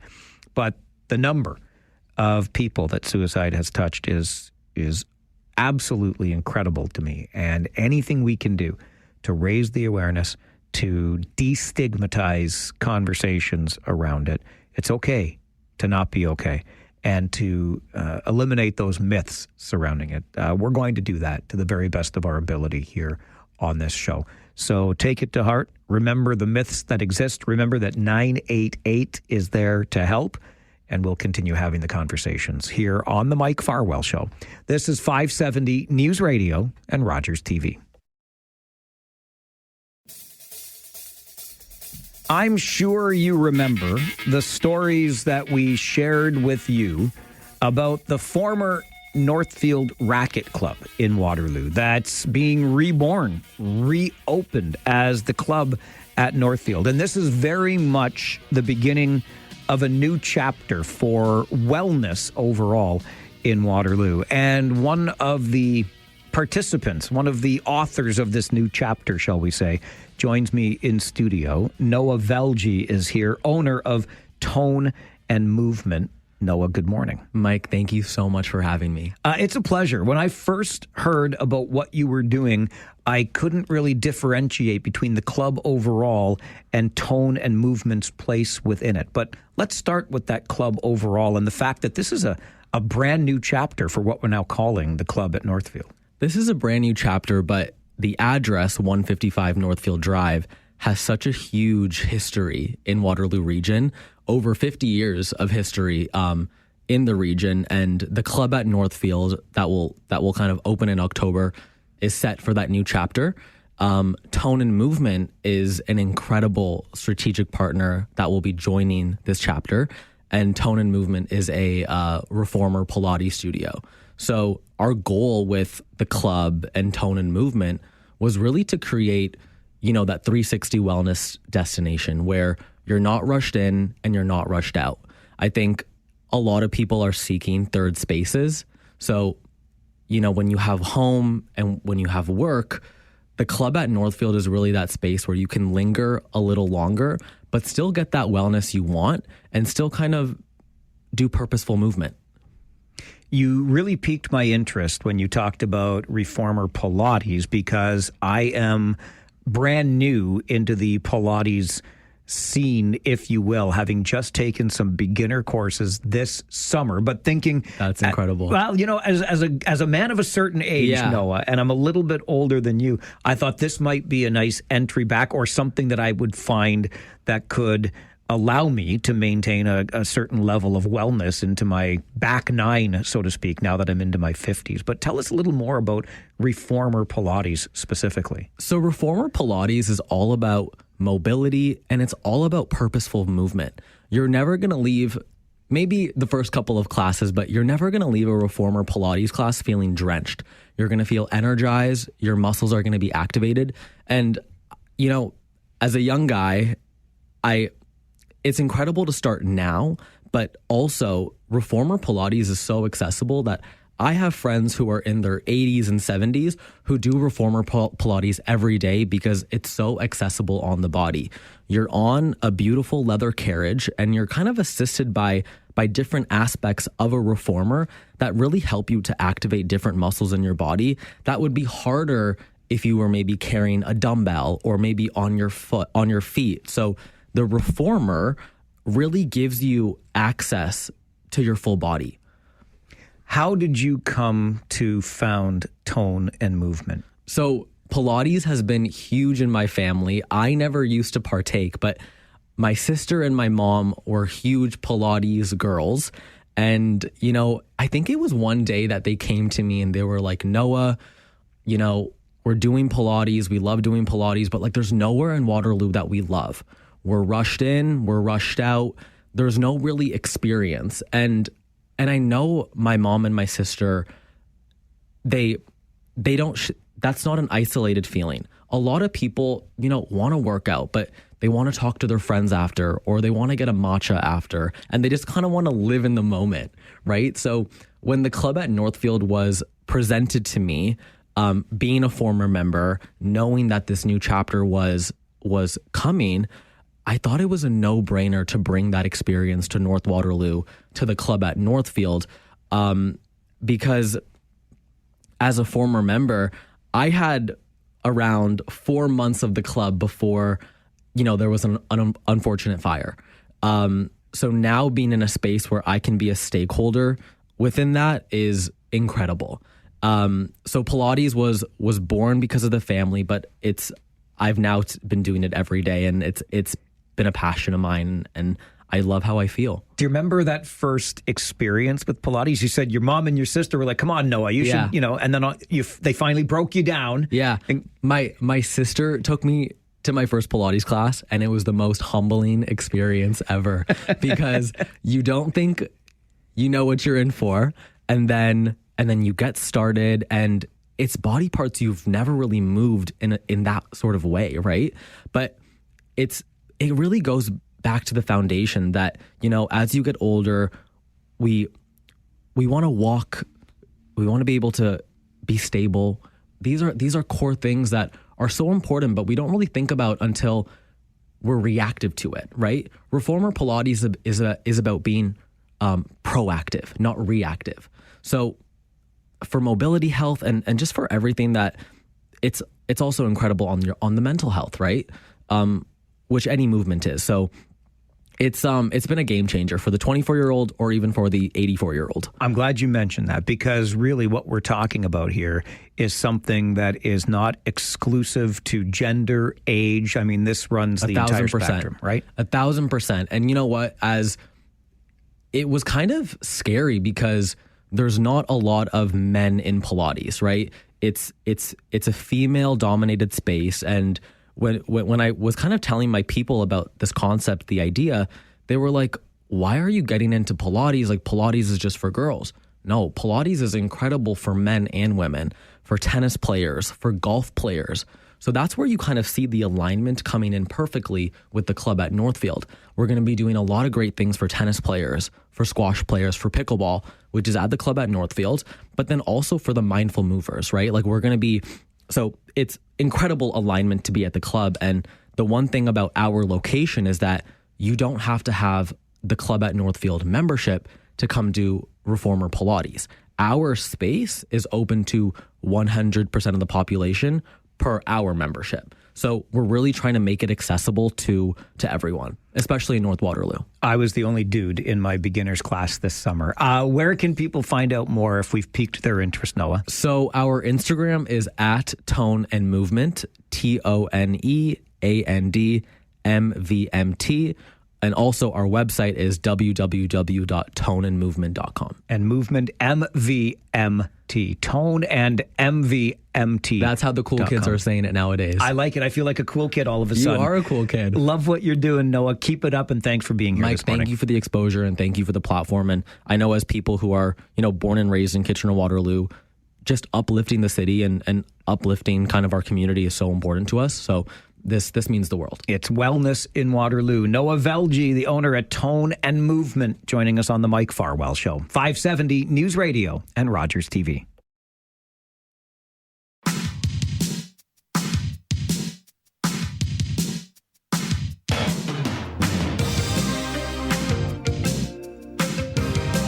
Talkback is your opportunity to do just that. We open the phone lines for you for a full hour every day, noon until 1.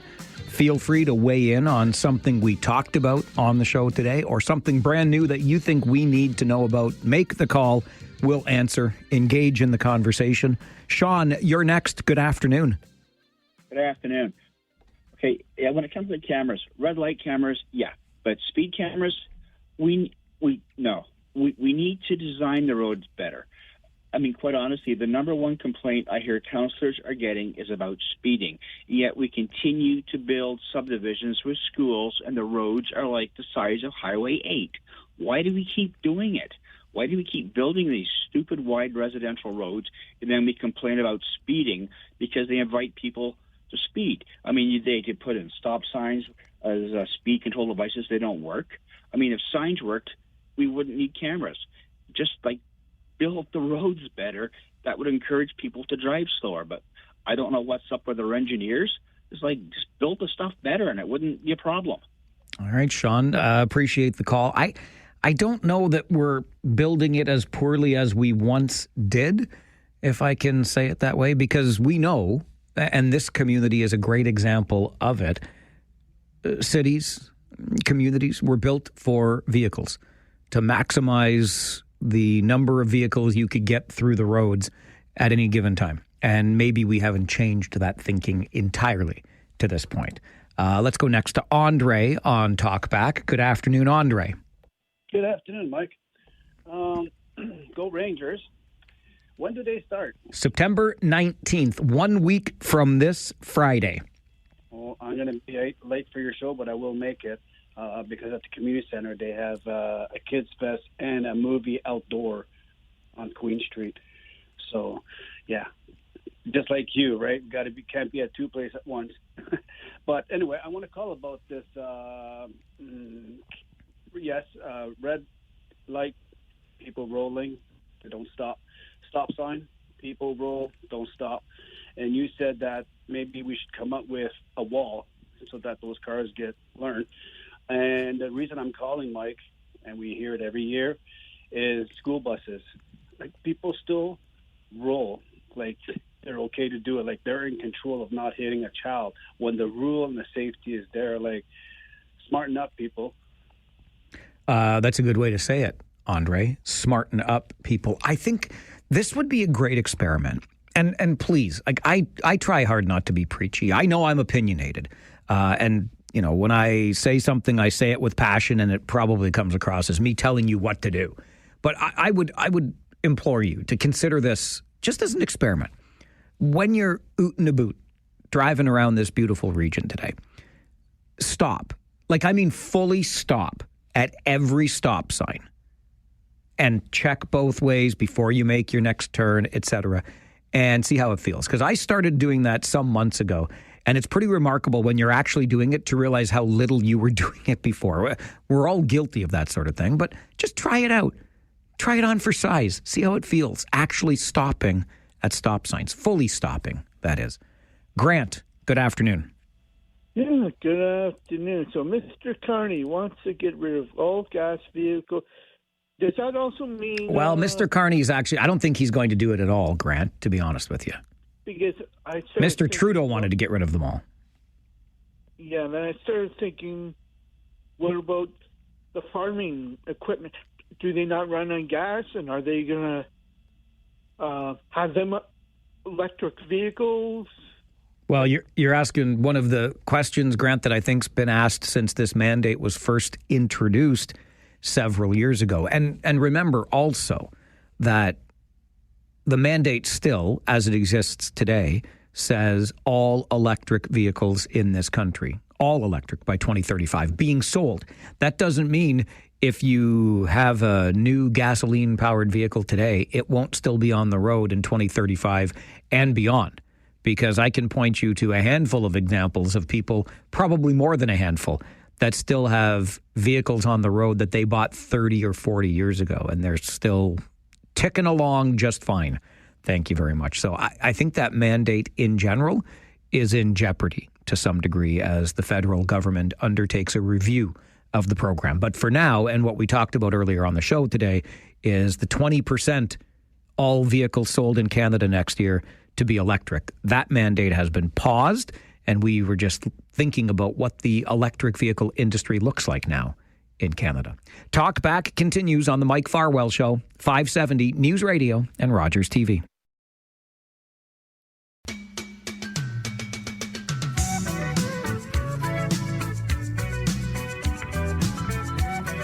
The Talkback Hour is your chance to share those opinions that you have with us. And by us, I mean all 163 official members of Farwell's force. I used to joke that 30-odd people, not that the people, no, actually, you are odd if you listen to this show, and I love you in your oddness, but I used to joke that like 37 people listen to the show, and then Andrew called me on that one day, and next thing you know, we were counting the numbers, and we have added 163 names to the official membership list of Farwell's force. Stu is in at number 163, and there's always room for more. What does it require? 15 minutes of your time. You give us 15 minutes a day on this show, whether you call or not. We love hearing from you. The calls are even better. But you tune in for 15 minutes a day. You want to be an official member of Farwell's force. Ding dang it, we'll make you one. We are a force for good, a force for change, and a force to be reckoned with. As we go back to the phones for more Talkback with John. Afternoon, John. Good afternoon, Mike. How are you doing? I'm great, thank you. How are you? I'm pretty good for an old guy. Attaboy. Listen, some of your thunder was taken away from my phone call by the commercial for the credit union.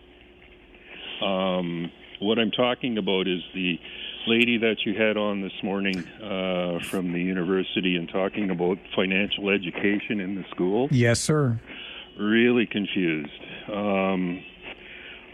I got from her conversation that she was really only talking about interest rates and a budget. And she was talking about a test in grade 10. By the time grade 10 comes around, most of these kids are only 16 years old, haven't had a job, and have had really no firsthand experience with money. My point is that there's so many other things that can be covered in financial education in terms of, interest and budget, but what about insurance? What about mortgages? What about GICs? What about having an investment club in the classroom and have someone come in and speak to these people about that? How many of these kids know how to use a financial calculator? And the last thing I wanted to say, and this is something that I've always done, is I've always paid myself first.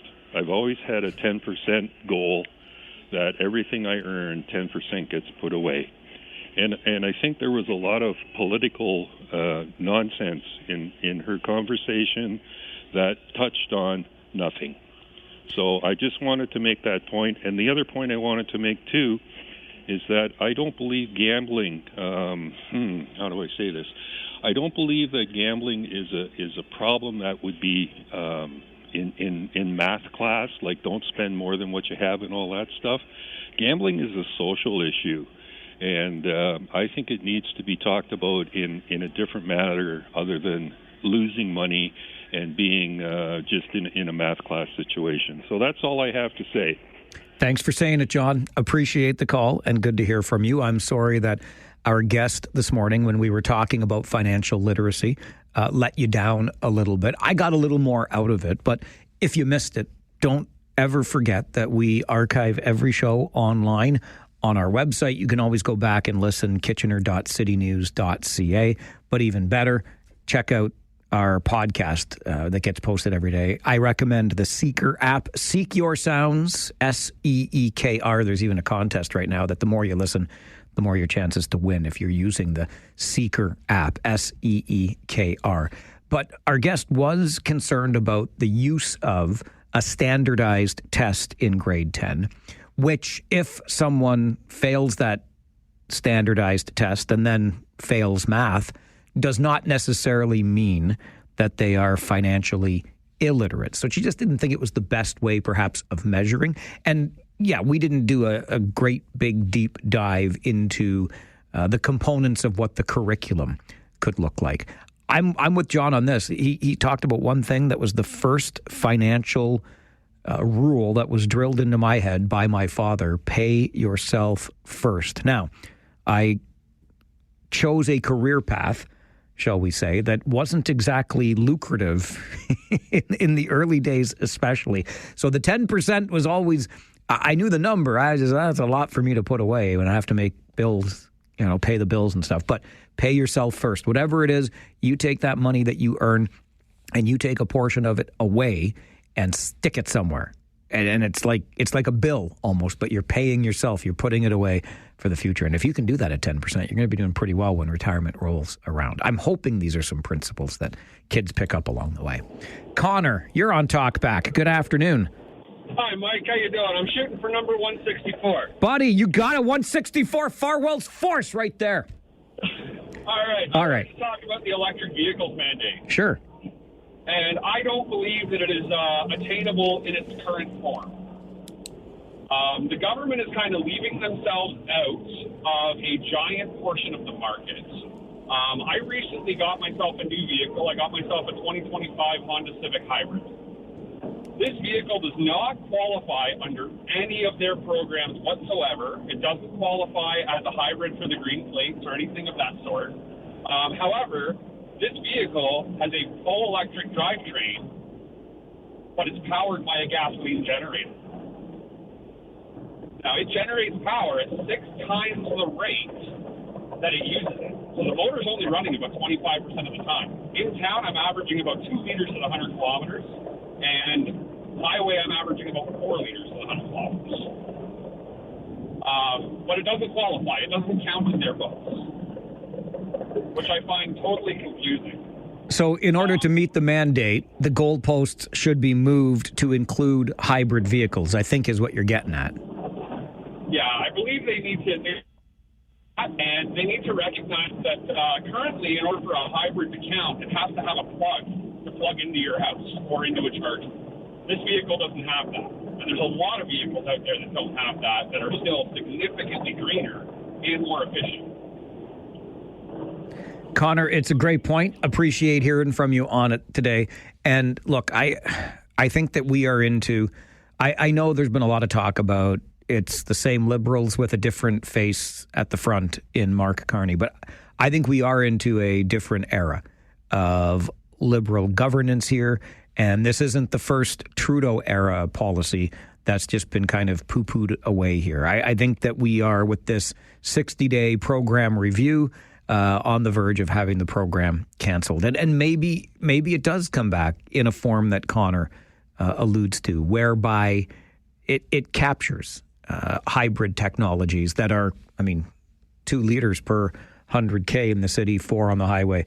You're doing pretty darn well in that regard. And let's face it, even gasoline-powered vehicles today, compared to decades ago, are far greener than they ever were before. So anyway, I suspect that I know there is more to come, quite frankly, on the electric vehicle file and the mandates around it, and we'll see where we're headed. But I think Connor's onto something about expanding what qualifies under that mandate.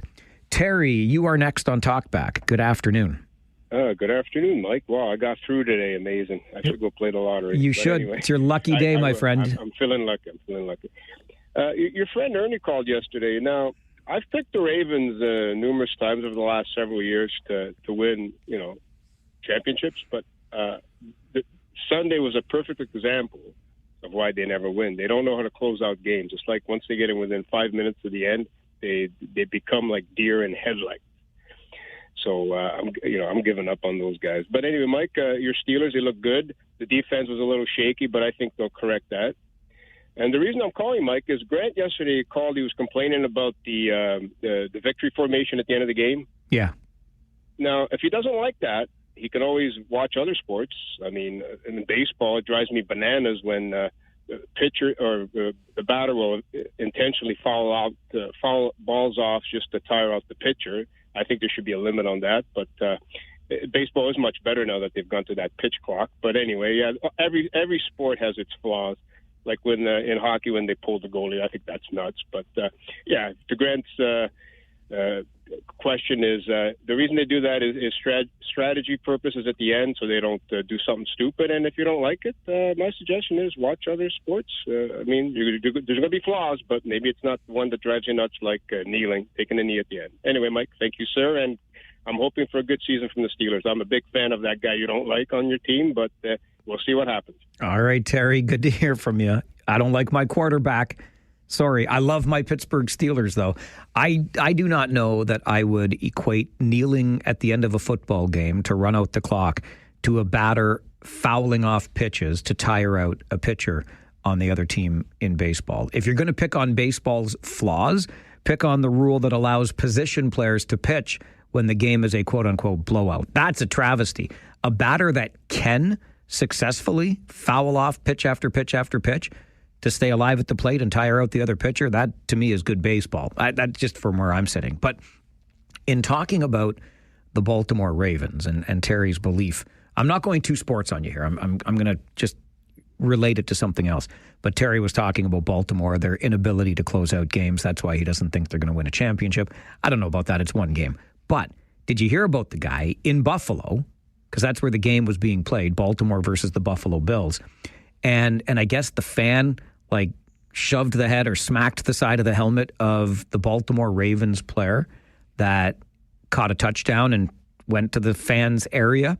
And then the fan smacked him. And the NFL has said to that fan, you, sir, cannot come to NFL games anymore. You're banned. So think about it. The guy goes from Buffalo to Pittsburgh or Cleveland for a game. And somehow, some way, are they going to have facial recognition that fan cannot get into the football stadium to watch a National Football League game? But furthermore, what it makes me think about is bad fan behavior. Quite frankly, you're a jackwagon if you're smacking out of frustration a football player who just scored a touchdown against your team. What are you doing? And that makes me think of, and I don't know that we brought it up, but the internet is having a field day and continues to have a field day with the memes of, what are they calling her? Philadelphia Karen or something like that. But the woman at a baseball game in Philadelphia who took the ball away from a dad who had given it to his son after the home run was hit. Like in so many other baseball stadiums around the world over the years, a home run gets hit. Fans stream to the area to get the ball as a keepsake. Same thing happens in Philadelphia. There's a scramble for it. This guy comes away with it, goes back, gives it to his kid, hugs his kid, and all of a sudden this woman comes in, gets in this man's face, and he gave her the ball back because she was upset, saying it was her ball.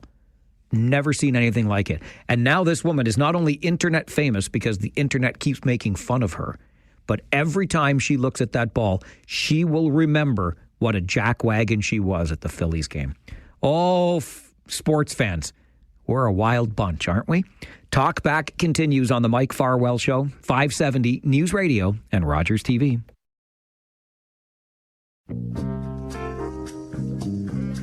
Final minutes of our time together today. Final minutes for you to talk back before we get you over to Rob Snow and Now You Know between 1 and 3 this afternoon. Back to the phones we go on Talkback. Brian, good afternoon. Good afternoon, Mike, and how are you? I'm very well, thank you. How are you? Oh, very well, thank you. Good. My wife and I, we finished our walk this morning, and then we come back. We watched the Global News at noon. Yes, sir. And in the Toronto area, I guess last night they had 7 more speed cameras cut down.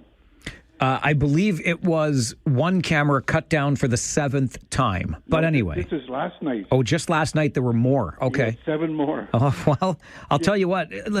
Brian, I don't want to give people the wrong idea, but I don't blame anybody for cutting those things down. No. Well, and then Ford come on, the premier, and he said those are nothing but a cash grab.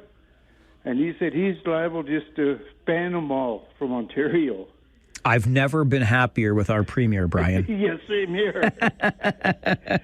Okay, thanks a lot, Mike. Thank you, Brian. I appreciate the call. I love to hear that you and the missus were out for a walk, came home. Then you watched the news to learn what's going on, to keep up with things. And furthermore, you took the time to call this show. Love it. That's the way things ought to work. Connected to this, and I'll bring it back around full circle, but I got an email from Mike, who writes to Mike at 570news.com. I've been listening to the show on my half-hour lunch, basically every weekday for the last 5 years. Now that is commitment. I really loved the idea, Mike writes, of the Farwell force when I first heard about it. And I basically waited until right around now before asking for a number because I was hoping that I might be able to land on number 169. We are officially at 164 members of Farwell's force. And this was all just started on a bit of a lark because I used to make the joke about the 30 or so people that listened to this show. And then eventually I kept climbing it up and nudging it further. And finally I got to 45. And then I met Andrew at the Scotland's Yard ball hockey tournament this summer. And he came up and he said hi. And he said, I want to be listener number 46. I never get to call in, but I'm listening every day. I want to be listener number 46. Andrew, you got it. And he's right here on my list at number 46. And I thought after making Andrew listener number 46, we really should try to fill in all of those numbers because I was just being silly before 30 or so people listening. So I said, let's just see if we can fill numbers 1 through 46. And I thought we might spend a week or so doing that. Well, we blew right through that in a day, and the momentum has not stopped at all. So we call these members Farwell's Force. We are a force for good, a force for change, a force to be reckoned with. And if you give us 15 minutes of your time every day, whether you phone or don't phone, whether you email or don't email, well, one way or the other, you should let me know you want to be an official member of the force. But you must commit to 15 minutes of listening every day. And now we're at, 169 with a few gaps. We need to fill 165, 66, 67, and 68. But Mike wants to be 169. Reminds me of that slow pitch player. There's always one.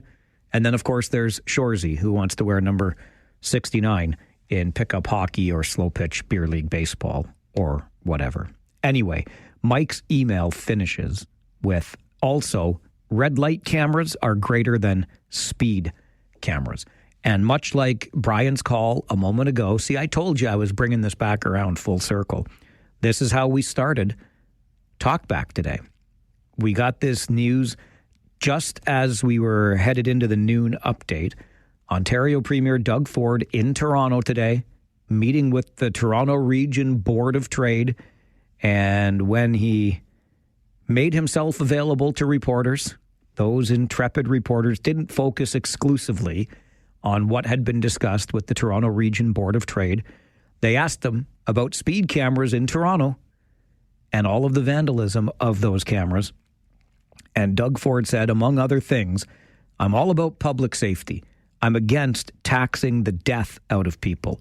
All you might as well do is knock on everyone's door and say, I'm going to raise your taxes.